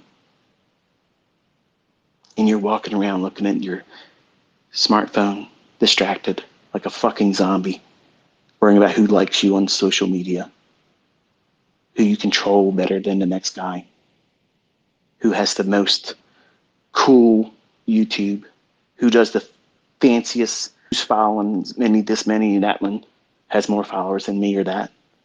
That's nothing. That's stupid shit.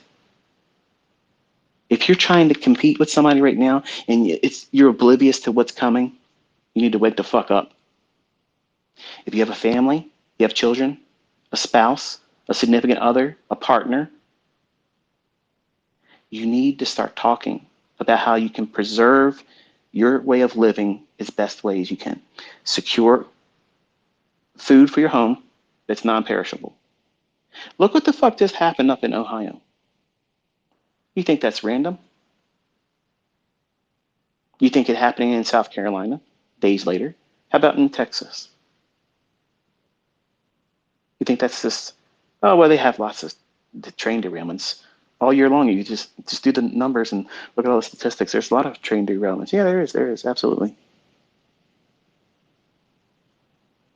But now we have a convenient opportunity for all this shit to leak hazardous material into our drinking water, our well water, the Great Lake. And those rivers, they tie together, folks. They don't teach things in school like they used to. That's why I homeschooled my kids. We were doing the public school for a little while.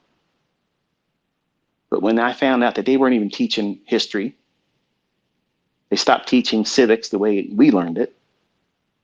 We learned about the Constitution. We learned about the way laws are really made, not fucking executive orders.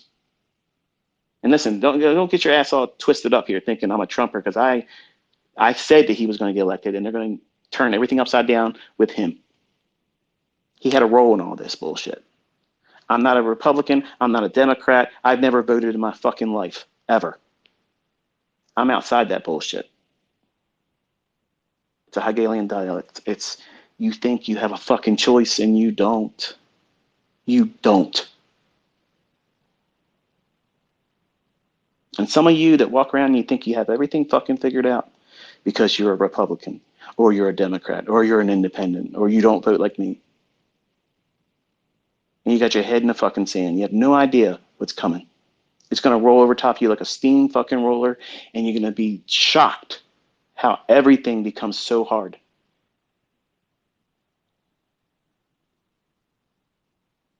Am I making any money talking to you right now? Is there any ads running? No. I'm telling you this because I care. I'm telling you this because I knew this shit back in 2010. And I wanted to get out in front of it as much as I could, but I was afraid to talk about it. And I was trying to drop hints, and they all called me fucking Chicken Little on Twitter before. Yeah, well, nobody's fucking laughing in March of 2020, were they? And that ain't even started yet. All they did was gain some ground that they're never going to give up.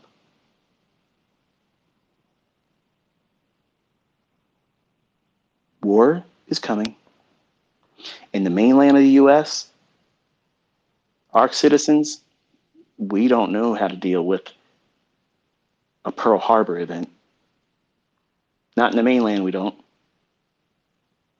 People are wigging out about what took place up there at that train derailment and that hazardous material and then exploding it and burning it and all that shit flying up everywhere. That's very close to where I live. Very close. We got friends and neighbors that are on the coast, not the coast, but the border of Ohio and Pennsylvania, and their animals are dead.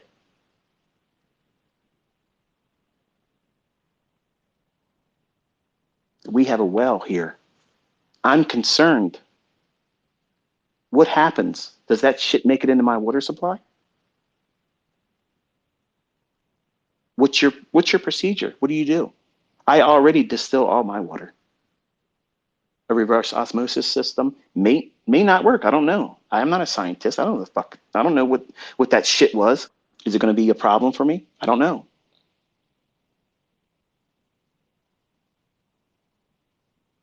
We're going to be met with these types of things in a more intensification and more frequency, and shit's going to get bad. And if a war does kick off, you think for a minute that ain't going to affect the markets? I had students that were in my mentorship talking to me about how they don't want to hear about this shit. I'm here to learn how to trade. Listen, motherfuckers, this is what's going to cause these markets to move around.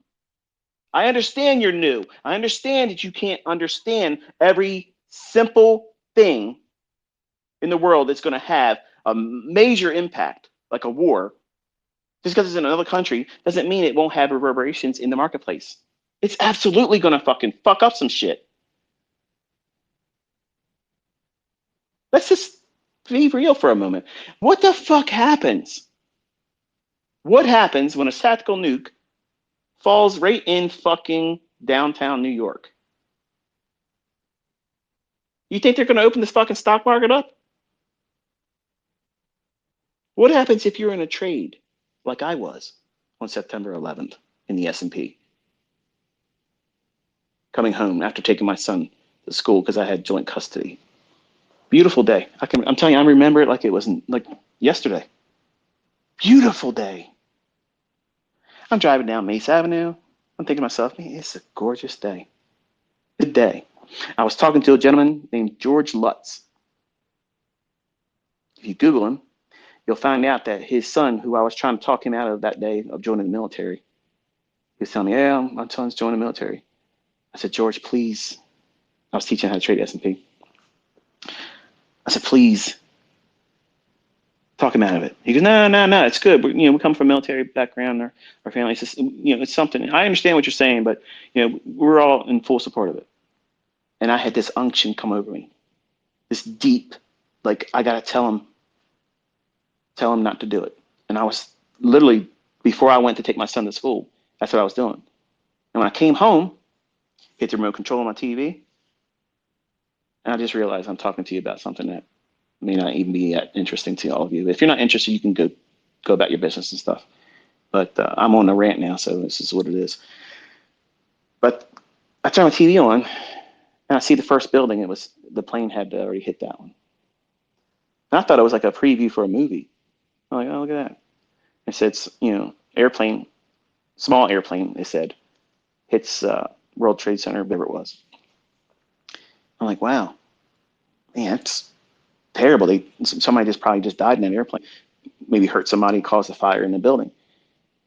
So it's CNBC, basically, is what I'm watching. I go in there, grab a glass of orange juice. I'm getting my stuff together. And I sign back into Internet Relay Chat. Get George Lutz back on the DM with me, the equivalent of it that then. And I literally watched the second plane go into it live.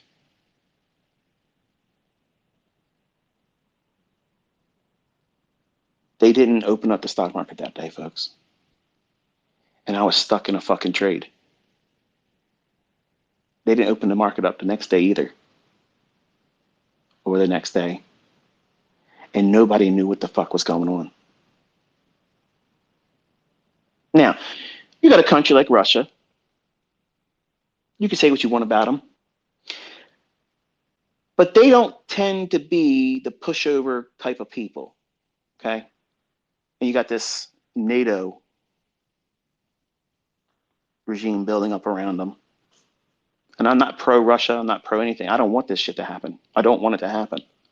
But I'm a fucking realist, okay? You got to at least identify that shit's moving to a point where, there's no better distraction to all the bullshit that we've been enduring for the last 3 years than all of a sudden the 4th of July comes to mainland USA. Something that's never happened before. You want to see people lose their shit?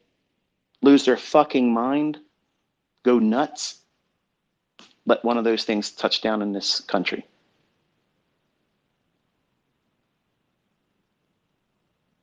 And you will see the depravity of humanity, the depths of chaos, and if the markets are open, levels of volatility you can't even imagine. Everything would be fucking moving all over the fucking place. And they will halt it. And you can't do shit about it. You're in a position, you're not in a position. You didn't have a stop loss. It won't matter.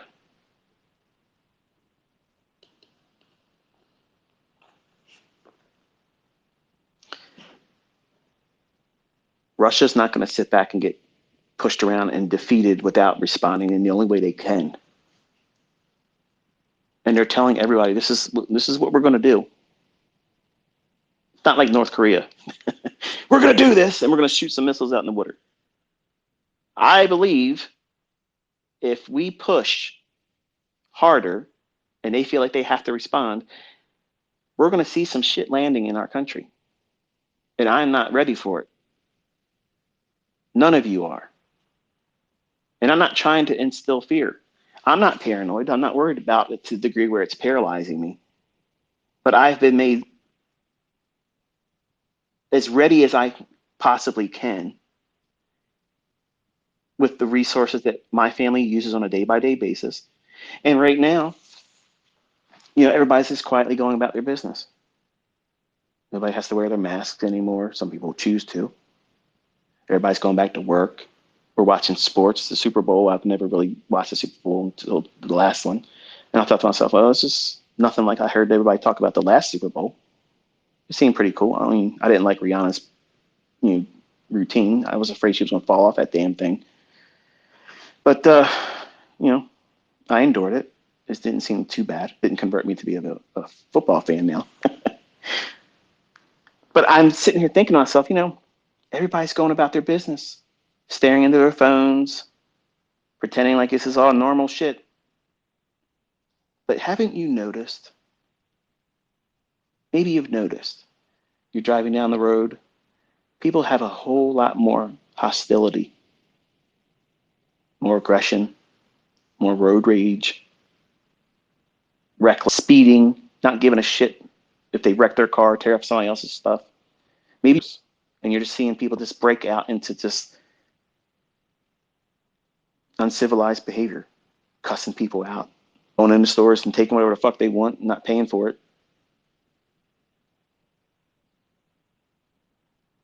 You don't notice these things increasing everywhere? I mean, I live in a pretty good neighborhood and I still see that kind of shit. But it's easy to block it out. Like, it's not, it has nothing to do with me. It's happening in somebody else's state, happening in another country. It's not my business. It ain't going to worry me until it does. What happens with you and your family when shit goes upside down? Do you have a plan for it? Because if you're in this just to make money to buy Lamborghinis and watches and nice clothes so you can look like you're fucking together on social media and you're not preparing your household. Listen, folks, it didn't stop me when people were quitting my paid mentorship when I was telling this stuff. I had people literally in tears write me emails and leave voicemails on my cell phone thanking me that they listened because their country shut the fuck down and there was no food in their stores.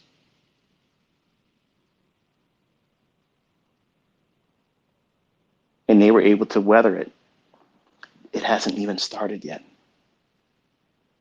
If you think that it's over and you just got through it, nope. The only thing they did was they gained ground. They gained ground. That means they got things in the right position, like chess. It's been like this for years. And everything they did for World War I is repeating again right now. But most of you don't even know because you're not even learning history anymore. It's madness. Like it's madness right now. But you're constantly distracted. We have sports. We have celebrities. We have social media influencers that can entertain us. And I don't want you looking at me like one of them. I'm only spending this year with you because of this type of shit. I want a clear conscience. I've said everything. Like a watchman, I've warned you. It wasn't just my private mentorship people that know it. I've now said it publicly. We're all fucked. Whether you want to believe it, whether you like it or not, we're fucked. So you need to do what you can do to be diligent about learning how to do this to get a second income. When you make the money, buy the things that your family needs, not foods. Can openers that don't run by electric. Medicines that you might need, over-the-counter stuff. Wouldn't hurt to ask your doctor if you have prescription medications to ask for a couple months in advance. Tell them you're going to Hawaii. You're going to be spending time with a relative down there and you just want to make sure you have an extra supply of it. Because if the supply chain stops and you need it, insulin, heart medication, blood pressure medication. How about prescriptions? When's the last time you had your eyeglasses updated? Let me tell you something. I'm going every 6 months.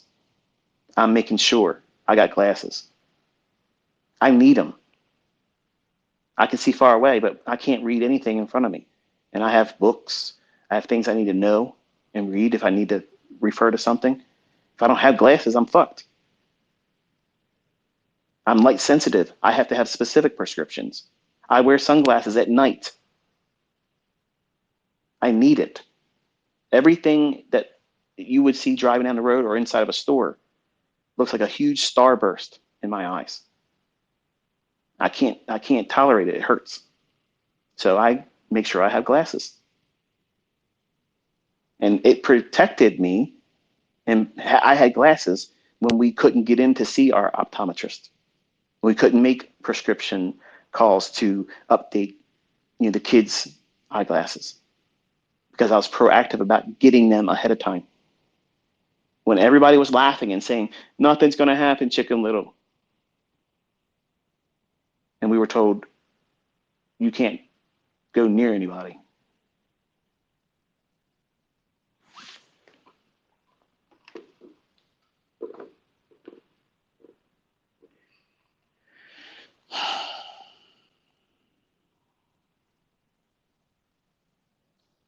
I don't have all the answers, folks. I don't claim to be the genius. I'm not. I'm not a mental giant. I just know what's placed on my heart. I'm sharing it. I've said before in 2019 and 2020, and I was literally ahead of all this stuff. All of it. I was wrong. And I wept in the ears of my paid students. And some of them laughed. And that shit got leaked. I'm not ashamed of that. And I'm not afraid to tell you I'm not ashamed here now. What's coming, none of us are ready for.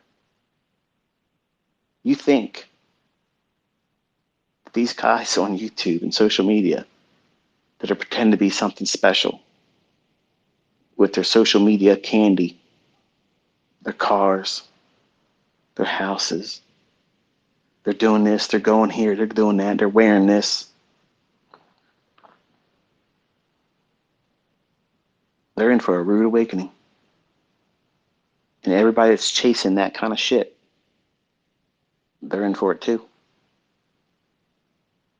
We're all going to be lucky if we can find sustenance, because money ain't going to be the answer. You have to get the money to get the shit that you need, because wealth ain't going to be a thing. There's no safe place. Crypto, it's fucked. Gold, it's fucked. Silver, fucked. They're going to hit every safe haven. So now you heard it. You know it now. Cat's out of the bag. Every safe haven is going to get fucking hammered.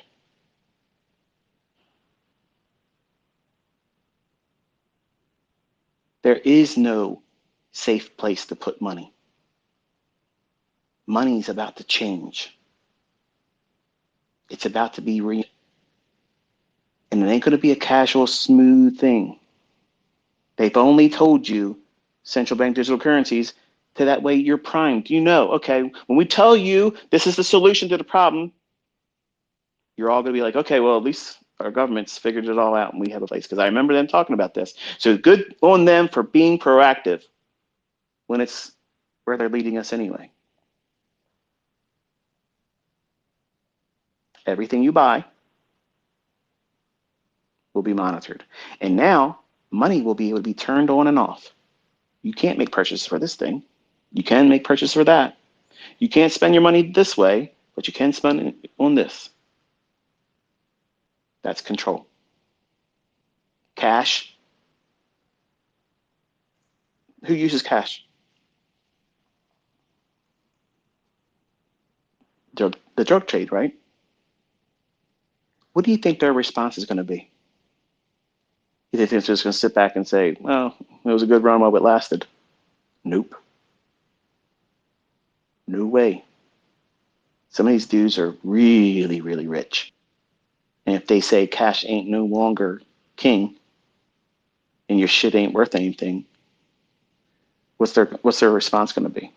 A lot of chaos, a lot of crazy shit. You don't want to fuck with those type of people because they get shit done.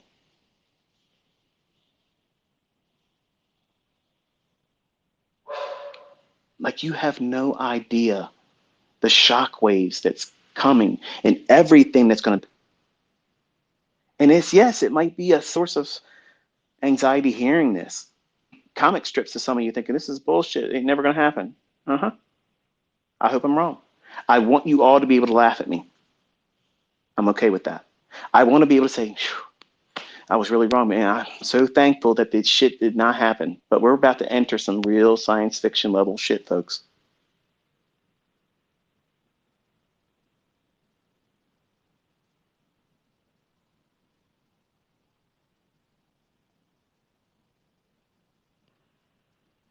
And maybe if I started this whole thing teaching publicly on YouTube and like I'm doing here on Twitter, if I said, this is what I'm doing this for, you would turn me off. You would never listen from crackpot.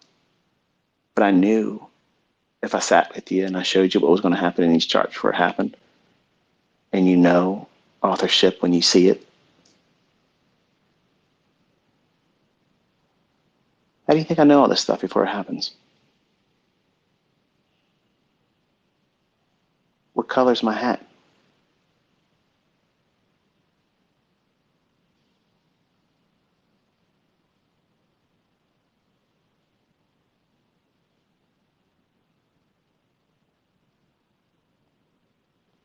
The average person wouldn't know this. Your bank buddy, friend, relative, they don't know this.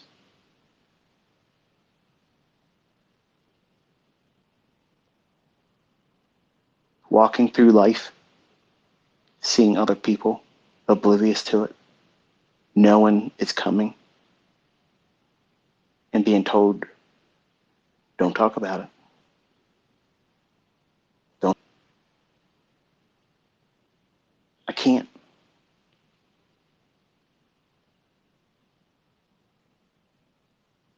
And I feel better the more I talk. The anxiety I've had for years of wanting to talk about it and warn, and this is why I'm doing it, and this is why I'm doing it, and this is why I'm doing it. I don't care what people think about it anymore. We're long past that shit.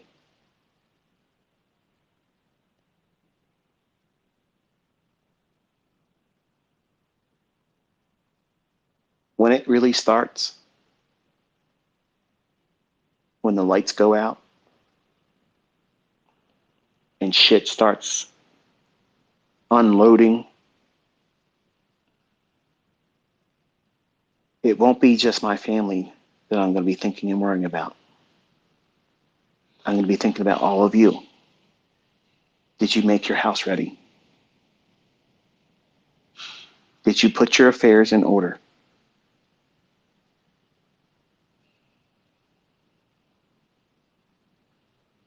Everything is about to change. And it's going to happen with a very abrupt event. I'm not claiming to know what that is, but I know it's coming. And you're all going to know what it is when it happens. You're going to remember these words, this moment, when it happens. That's what he was talking about. We're talking about the three largest superpowers on the planet. And the US is fucking around with these people like it's a game. Look what's going on. The US dollar is about to change from the global reserve currency to fucking toilet paper. Little history lesson for some of you that don't know this. Our country went to Saudi Arabia and said, hey, we're going to protect you. Nobody was threatening them. But we said, hey, we're gonna protect you. All you have to do in turn is sell all your oil in US dollars. So if they want to buy your oil, they have to be converted to US dollars And now you're our best friend. What's Saudi Arabia going to do?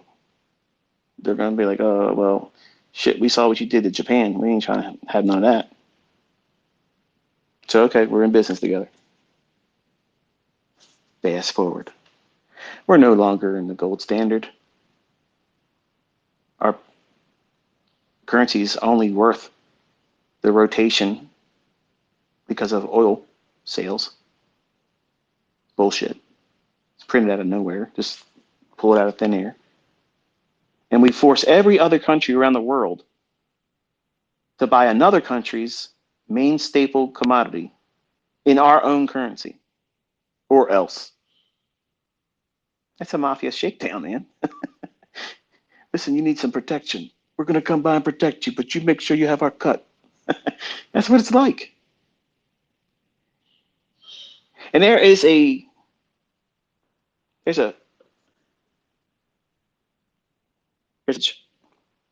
that says that at a specific time in the future, there's going to be this coalition of nations that come together. That's going to be unlike anything before.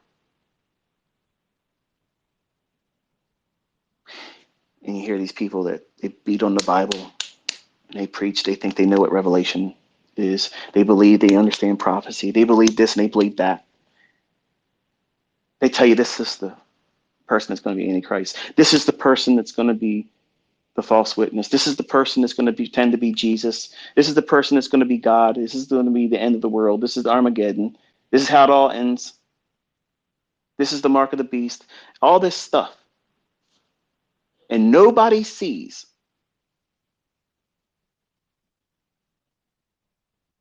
that beast that's described with China, Russia, Turkey, soon to be Saudi Arabia, India. All these nations that come together to the BRICS. You know what they're all collectively doing? Snubbing their nose towards the US and the dollar. That's why the dollar, that's why the US isn't shown in Bible prophecy.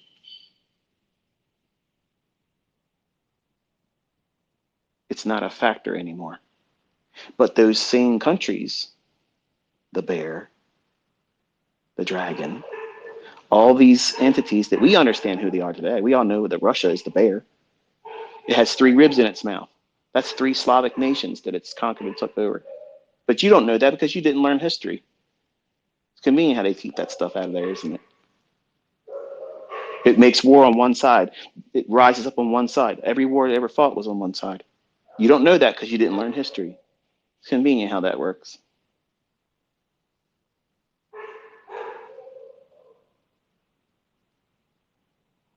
That 4th dreadful beast is not the New World Order.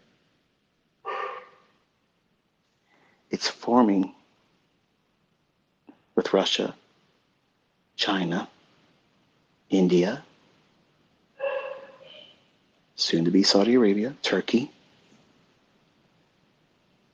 And what does it do? It tramples down everything else. Commerce is going to change. Why? Because the dollar is going to be made irrelevant. What is that going to do for you in the United States? Hello? Are you paying attention? I have a lot of money. I'm safe. I got it in my 401k. I don't have a 401k where I feel like I'm safe. That money's going to be hit. When you open up a bank account, have you read all the pages before? No. When you make your deposit, you're giving them ownership of the money. With a promissory note, as long as liquidity is there to provide a reasonable exchange and withdrawal, then they'll give you your money back. But if there isn't an opportunity for that to happen, your money is viewed as an investment in the bank. And the laws were changed, and guess what? Bail-ins are coming. That means the bank says, well, we're not giving you your money, and you deposited in our account You signed the papers. You gave us ownership of the money, and we can't provide it back to you because there's no liquidity. There's no opportunity for you to get the money out from our hands. We have to keep it. So you made an investment. That's how we're going to classify it, and you're fucked.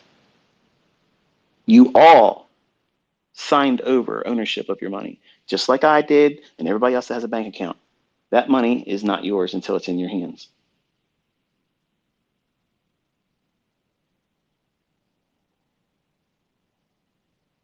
What happens when you get your money out of the bank or they put controls, which is what they're all pushing for right now? Who's they? Oh, it's just a boring conversation. It's not important who they are. It's the people that's going to be calling all the shots, not the ones that were elected. Control measures is what they'll call them. You can only take out this much money from the bank each day. They can't do that. Come on, ICT. Yeah, they did it in Greece. You can't take more than 75 euros out.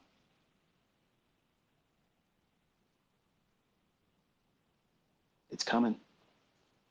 They did it in China. They put tanks right in front of their banks. You're not getting your money, but you don't see that on our news in the US. Why? Because they don't want you thinking, well, shit, I better get some money out and buy some things I need. So you're thinking, let me out and stuff into my fucking mattress. It ain't going to work like that. At any given time, they can say, effective right now, paper currency is no longer valid. Come on now, ICT. That's bullshit. Mm-hmm. Why do you think every country is speedily rushing in a fast breakneck speed to get ready for a central bank digital currency? Because once they do that, they own your ass. You don't want to listen to what the leadership says? Oh, no problem. Your bank account is no longer working. Who are you going to complain to? It ain't going to matter. You can't beat it, folks.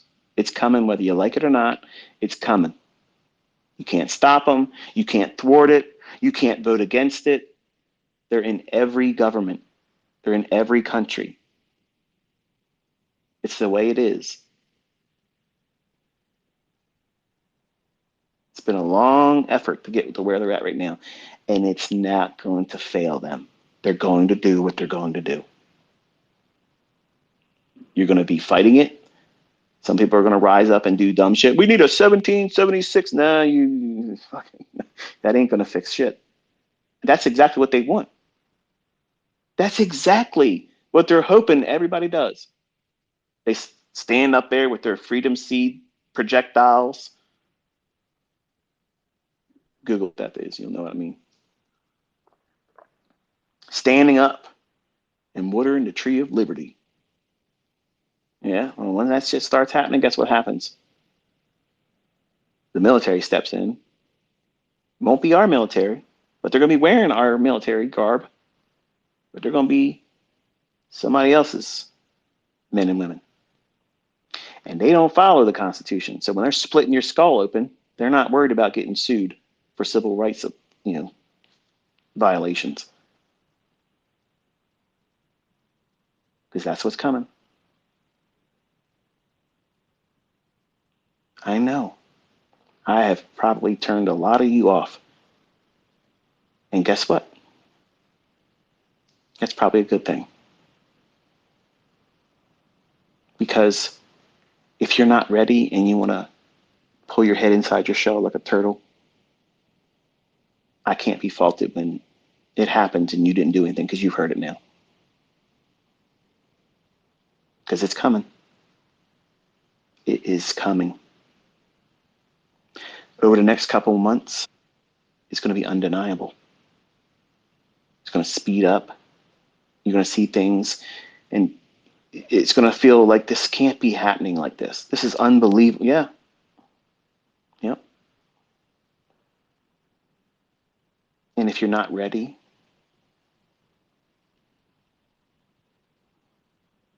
there's nothing you can do.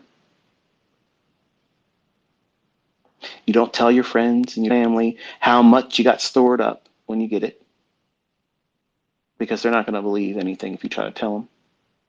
They're just going to come to your house and try to take your shit. And that's why it's important to have hardware, things to protect what you got. You don't want to hurt anybody. I don't want to hurt anybody. But I don't want people coming into my house thinking they can come in my house when they're not invited. Read between the lines, because things are about to get real, real dark.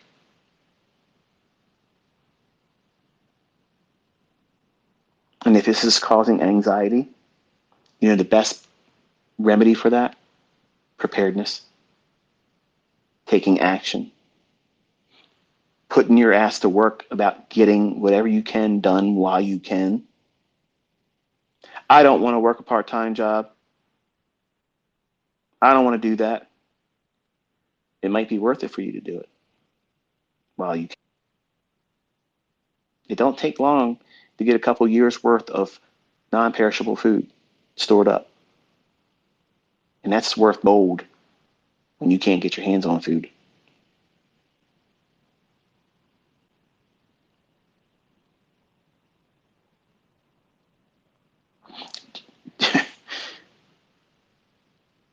Folks that are my age or older that know history, we recognize some repeating phenomenon in all the shit that's going on. Anyone around 35 or 30, about in that vicinity and time age, it starts to be a blur. And the younger you get from there, all this seems like a crock of shit. Like there's no way this. Because you young folks, you have been indoctrinated. You've been encouraged to be reckless, show disregard for, being organized. Just all-inclusive media acceptance, virtue signaling, all this, extra shit. And they've trained you to feel like you can say whatever the fuck you want to say on social media and have no consequence. And they've trained you to be unable to have a face-to-face conversation and feel empathy for someone else. They've made you callous. They've blinded you to the real opportunities that are before you, and they've painted you inside of a small little prison that many of you are hearing me talk through right now.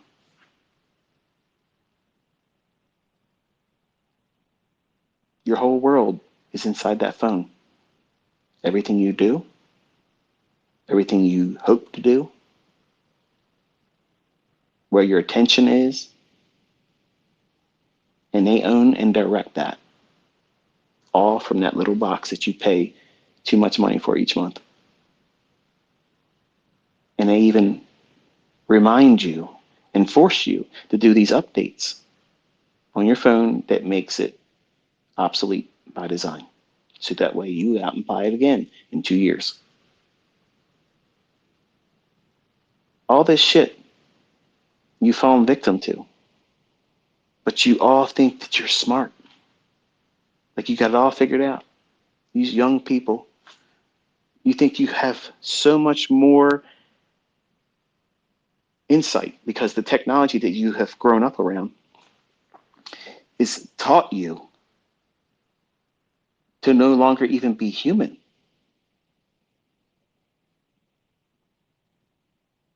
The things that my generation and those older than me, you have no idea what it was like for us to grow up in a situation where we would go outside and stay out until the streetlights come on. That's how you didn't see your kids until the streetlights came on. And if you knew your ass wasn't home at the time, you knew you're in trouble. And other people would look out for your other neighbors' children. I wouldn't, and when I had children young, I wouldn't let my fucking kids go out and do the things that I did as a kid because the world's different. You grew up in the tech world. Game Boys, cell phone, social media. Perception of the world has absolutely been controlled and directed, scripted. My generation, we're Gen Xers.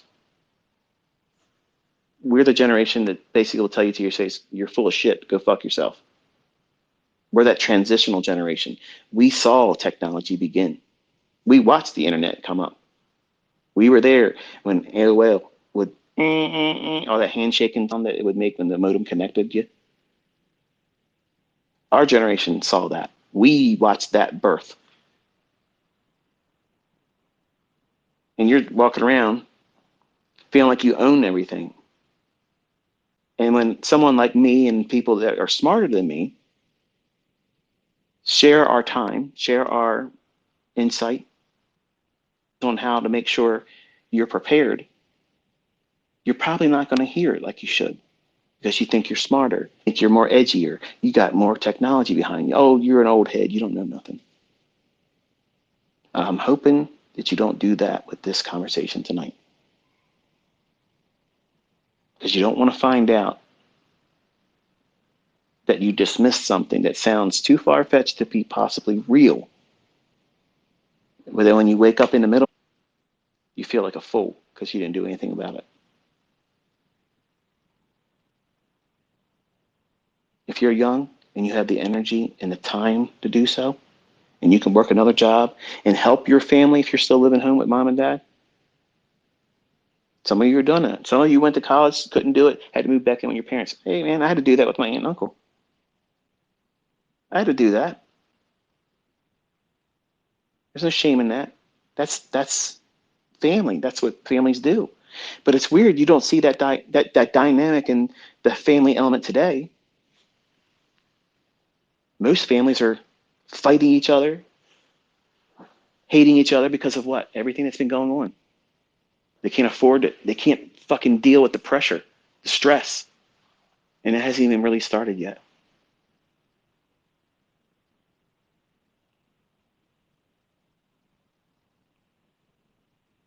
Some of you that asked for opportunities to sit and talk with me, and if you could just meet me and let's go to a pub, let's go to a bar, let's have a drink.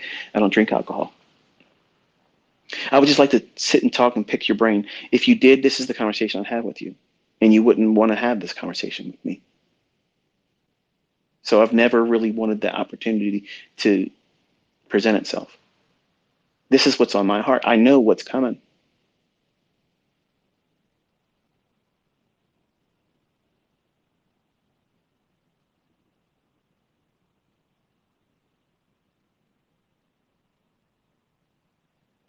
You have time now. You have opportunity right now. You have resources being given to you for free, experience, wisdom, proof, evidence. What are you going to do with it? You're going to waste it? You're going to take advantage of it? Think it's going to always be here? Oh, ICT, he'll be back here next year. He's talking shit. I might not be.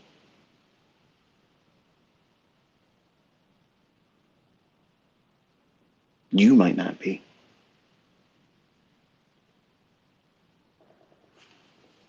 You can't defer things years away from now. We don't have that luxury anymore.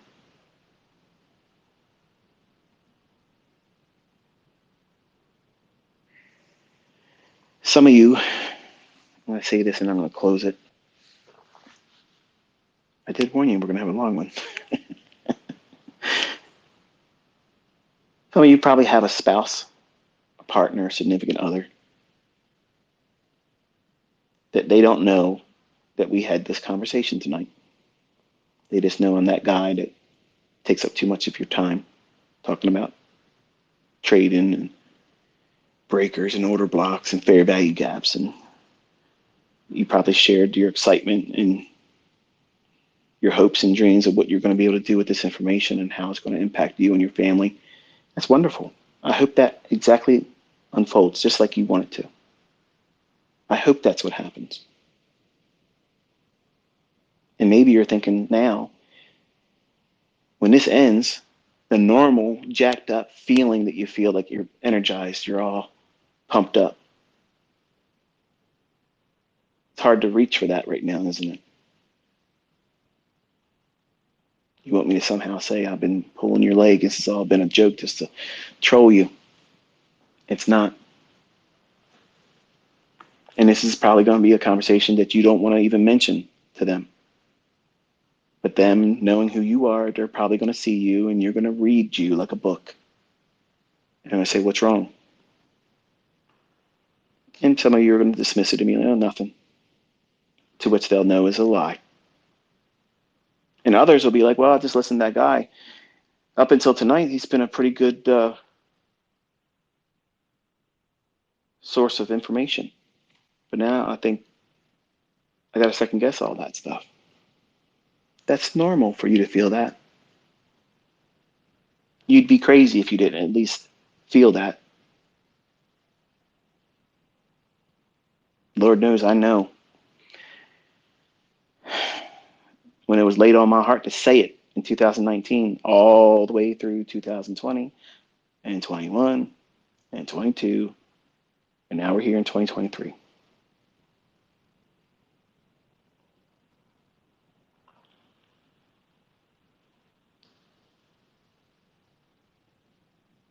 In 2016, before Trump got elected, when I was telling everybody he's going to get elected and he's going to be used as a fall guy, and America's going to become Venezuela 2.0.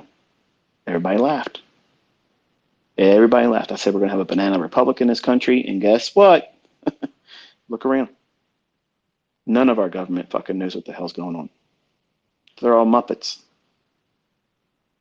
How can it in this? Regardless of what party you're in. It's not, it's nonsense. And it's designed. It's designed to get people pissed the fuck off so they can start acting like fools, uncivilized fools. Go out in the streets so they can do what? Martial law. And when martial law kicks off, it never will go away. We will become a police nation, a police state across the whole 50 states. And that noose will be tightened. And there's nothing you're going to do to stop it. The worst thing you can do is when this starts kicking off, start acting like a fool. Don't get out there and act like a vigilante. You think you're going to do something. You ain't doing shit. You got to protect your family. Stay safe.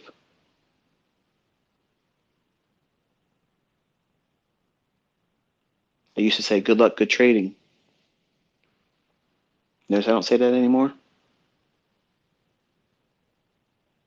I want you to be thinking about how you and your family can be safe. Be a gray man. Don't draw attention to yourself.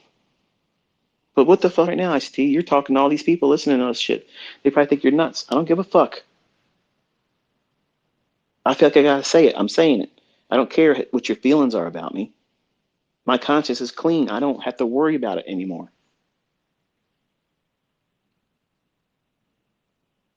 If it doesn't happen and you all get to laugh at me, so what? If you listen and you prepare, what? You got groceries for a while, you don't have to buy new groceries. And I eat canned goods that are 3 years old, and I ain't never got sick eating it. You rotate it. Add members in my membership. I bought extra canned goods, and it didn't get ugly in my country, and now my food's bad. Wasted money. If you threw that away, you did waste money. Those Best Buy dates are just for you to go buy more.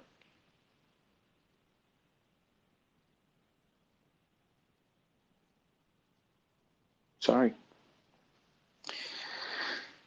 But you've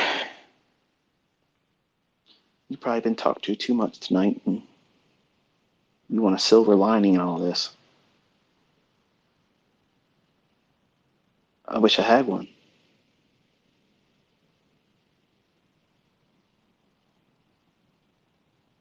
For the last 13 years, I have used all of you as a wonderful distraction to what I knew what was coming. And I struggled with courage to come out and talk about this more openly.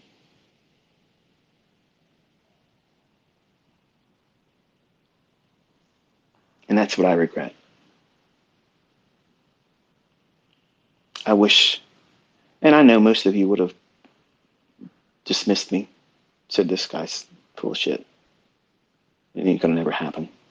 He's got some good technical analysis, but he's a weirdo. But the people that's been with me for a long time, that were with me when I was on Twitter before, and they started censoring my tweets, that's why I left Twitter. Nobody ran me off Twitter, but Twitter. When I was trying to post things and it never made it there, that was enough for me. I was talking too much. So I said, I'm out of here. The folks that were with me back then know I said that Trump was going to be elected and I was not supporting him. I told you all then, I'm not voting for him. I've never voted in my life, ever. My is that none of that shit works. And I think Reagan was the last real elected president. And they tried to pull shenanigans with his ass too. And ever since then, you were selected. Can I do anything about it? Nope.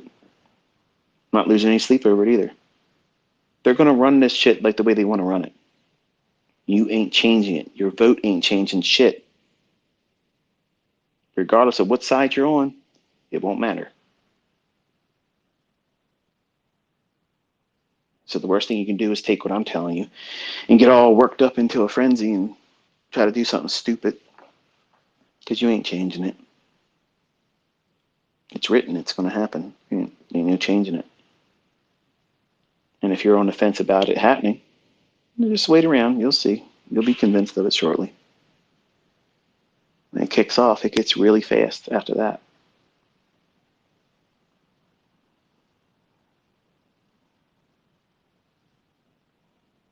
Tried to live my life reaching as many as I possibly could in the way that I felt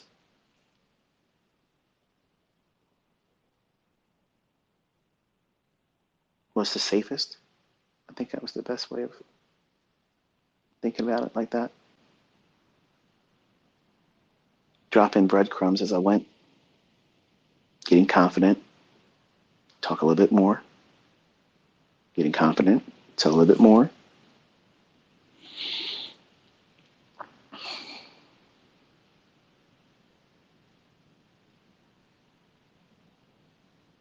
But I don't have an answer to it. I'd be lying if I said that I thought I was going to figure out an answer early on. But there isn't, Andy. It's going to happen.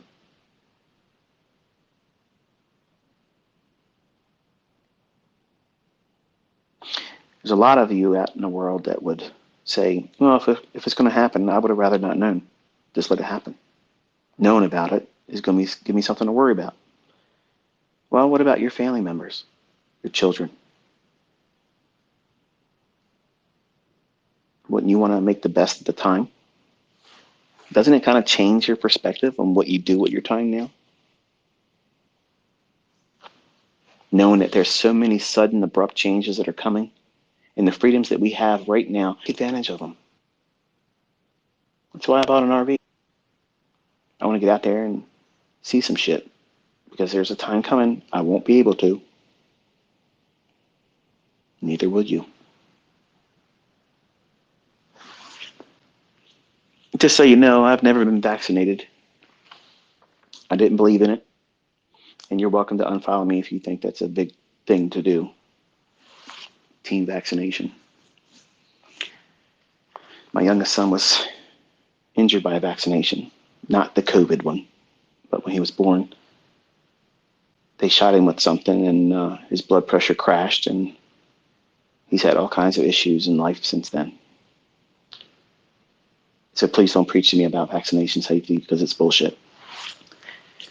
I had a girlfriend that I dated. Her name's Robin Saunders.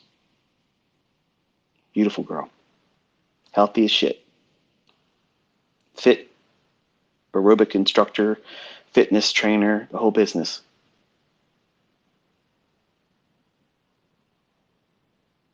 They took that vaccination. She took the Pfizer, and 24 hours later, her brain swelled up and her heart swelled up, and she died.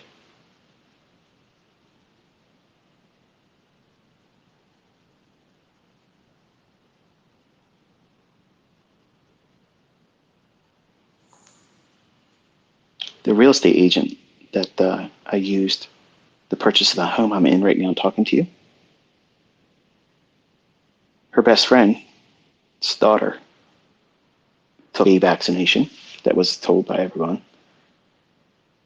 and everybody's telling her, don't do it, don't do it. Now she has heart issues, and she's 16. Those heart issues aren't going to go away.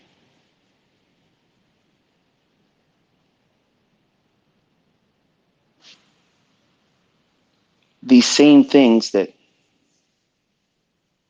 cause these injuries and what all of you feel like you're protected with by having taken one or two or boosters or whatever, they're making it so if you fly anywhere, every country, you're going to have that.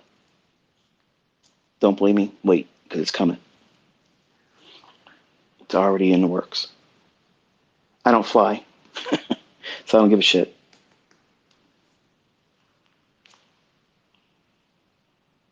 There's going to be so many control measures placed on everyone globally,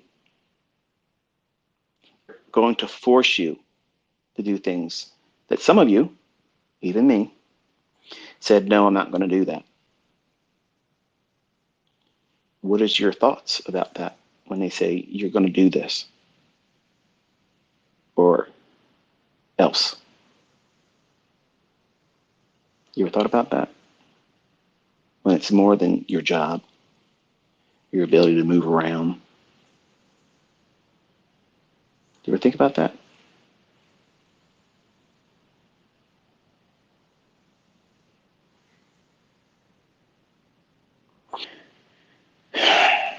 When I had a motorcycle back in 2009, I had a visor on my helmet that I could lift up the whole face front of the helmet. I made the mistake of doing that one day. A bug flew right in my mouth, and I swallowed it. It was not pleasant, and nothing I could do. Once it got back to the back of my throat, it was involuntary. Couldn't spit it out. Here it was. And when you're going 100 miles an hour, that's going to be the last thing you're worrying about. You're worrying about making sure you don't lose control of the bike.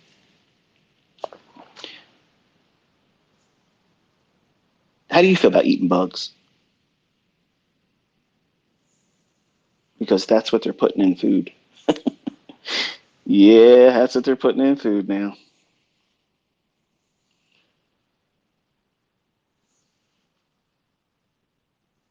What if you don't like to have that in your food? Can you do anything about it? Well, they're making laws to change the fact that they got to tell you they're putting it in there. Do you have a shellfish allergy? Because if you have a shellfish allergy, you're going to find out that you have been eating all along now have cricket flour in it. Now suddenly you're having anaphylactic shock because they didn't announce it in the ingredients on your food that you're eating. That's why processed foods shouldn't be eaten. You don't know what they're putting in it. Whole foods. When you go to the grocery store, at least this is for the States, you ever notice how everything in the middle of the grocery store, in the center aisles, it's all the junk food, the processed food. When I go to the grocery store, I only go into those inner aisles for sugar for my wife because she drinks coffee. I don't drink coffee. I get flour, and I may get a pancake mix because my sons, they like them. And we get Canadian maple syrup. Everything else is predominantly bought on the outside rim of the supermarket grocery store. Why? Because that's where all the whole foods are on a grocery store. All the vegetables, the eggs, the milk, the meats. Never noticed that, did you? In the middle is where they're herding everybody in to make them sick with processed foods. Blood pressure, diabetes, obesity, disease. That's what's inside those aisles at the grocery store. You probably lived your entire life, you young folks, on Hot Pockets and fucking Pop Tarts. And you're poisoning yourself. You're shortening your whole entire life eating convenient, going through drive-through menus, McDonald's, which ain't even food. Let me tell you something. I know the people that make the buns for Chick-fil-A, McDonald's, Hardee's, Arby's, the breadsticks for Olive Garden, and I've walked the floor of that vicinity that makes those things that we consume as a nation. And one of the ingredients that's on that floor that's produced in all of those ingredients has a real big sign on the outside of it. It gets thrown in every products. It's a known carcinogen.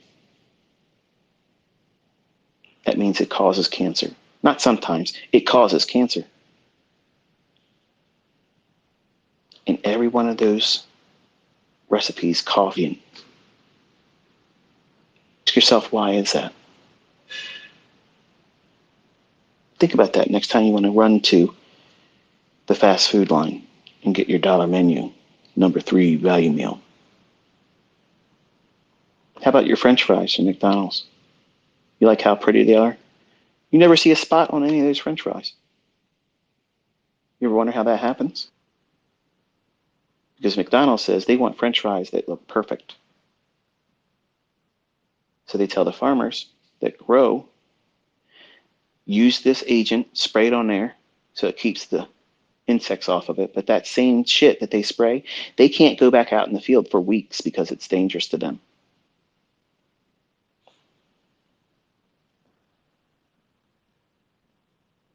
And then they have to be treated a certain way to get that shit off so it can be sold as food.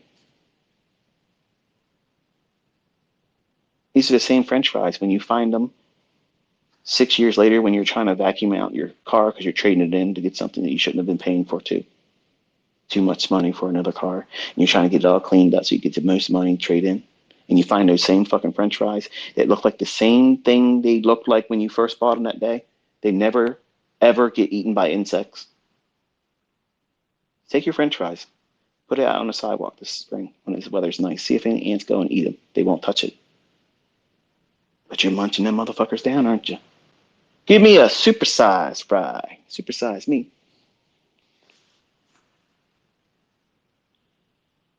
Walking around with blinders on, you have no idea you're being poisoned. Every day.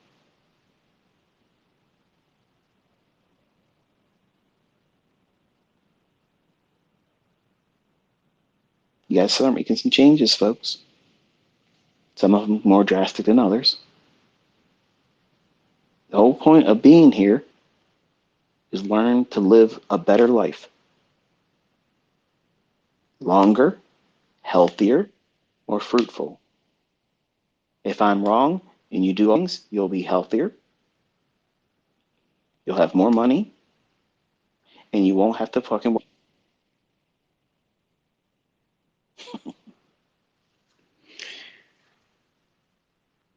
That's the only way I can end this one with a little bit of light humor, folks. Everything I said here, I mean it. I don't regret it. And if you don't want to follow me anymore after this, I still wish you good luck. I wish nothing but prosperity and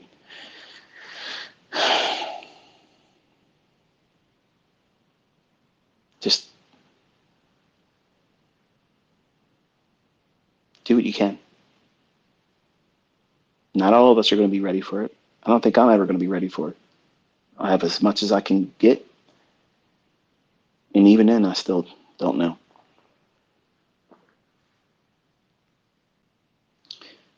But I guess time's going to tell, huh? The markets keep trading. Bitcoin goes to 150,000. I'm not saying it will. I could be wrong. And I really, really want to be wrong. I want you all to be able to laugh and say, man, remember that time you were talking all that bullshit? Look how good everything is. It never happened. Yes, please let that happen. Let it happen like that. I'm okay with that.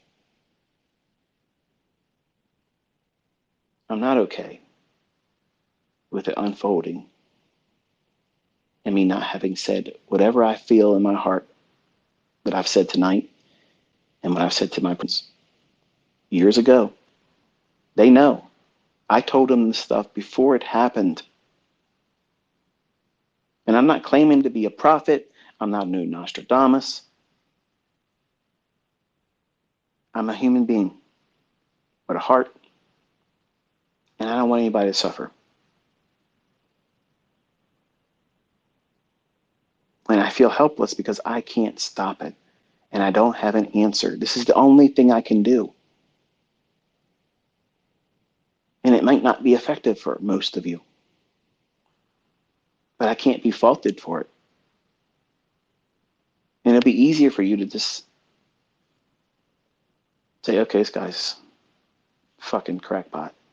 I knew it was too good to be true. He had to go off in some weird shit. He talked about the vaccinations. I'm following him. Whatever. I'm not judging you. I'm showing up every day to invest in you. I'm talking to you in a manner that's in a medium that's not monetized.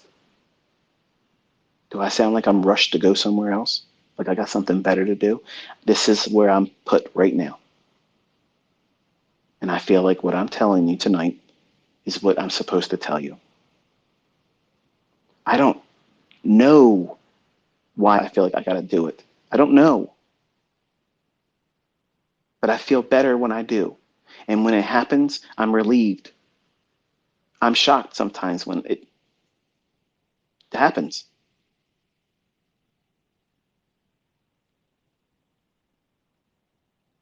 I'll leave it to you to decide where it comes from. I'm not trying to be something clairvoyant. I'm not saying anything like that at all.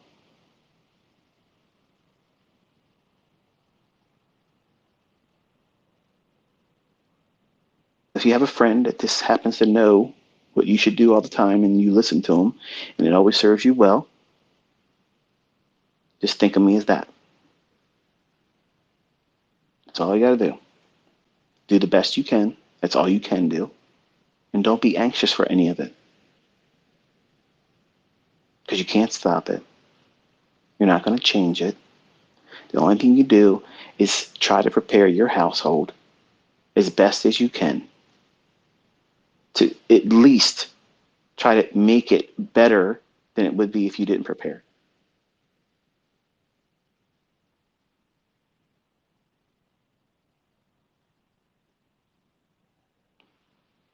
That's pretty much it. That's all I got for tonight. So we've learned one approach to trading with a funded account.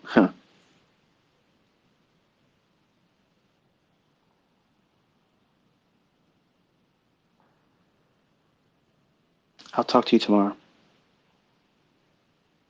I'll have a video up for you by 1 o'clock in the afternoon, New York local time. Spend your time more lovingly with your friends and family.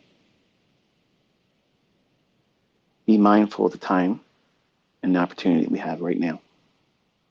Appreciate the opportunity of the relationships that you have. Let your friends and your family members know that you love them. Really, grab them, look them in the eye, and just say, you know what? I haven't seen you in a while, but I appreciate and I love you. I'm thankful that you are in my life, and I want you to know that. Try to find things that keep you on a positive path, mindset. As a younger man, when I had anxiety, when I had panic attacks, I would be a mess right now. I would be a mess. I don't have that. I don't have any of that. Even though I know that this is likely to be very, very difficult for every one of us, I'm not nervous. I'm not terrified and scared like the world was going to come closing in on me. I've accepted the fact that it's going to be uncomfortable. And having money and having things isn't going to make me exempt. Everyone's going to be affected by it. So the creature comforts that you and your family are used to, try to find ways to accumulate those things. Things to do when the power goes out. Because if things get ugly, people are going to act foolish, and the means of controlling them, they'll kill the power. Can you keep yourself cool? Can you keep yourself hot, warm? If it's cold where you're at? How about lights?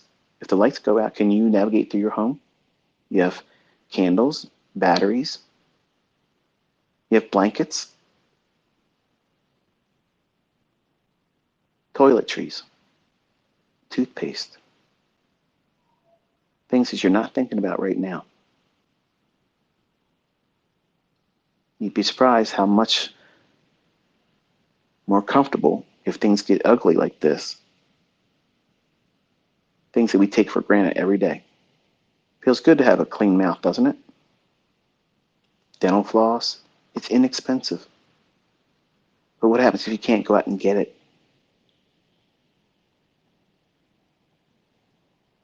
Nobody thinks about it until it's too late.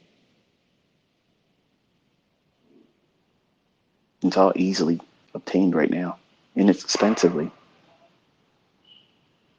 So, anyway, food for thought. It's time for another scoop of ice cream. I'll talk to you tomorrow. Be safe.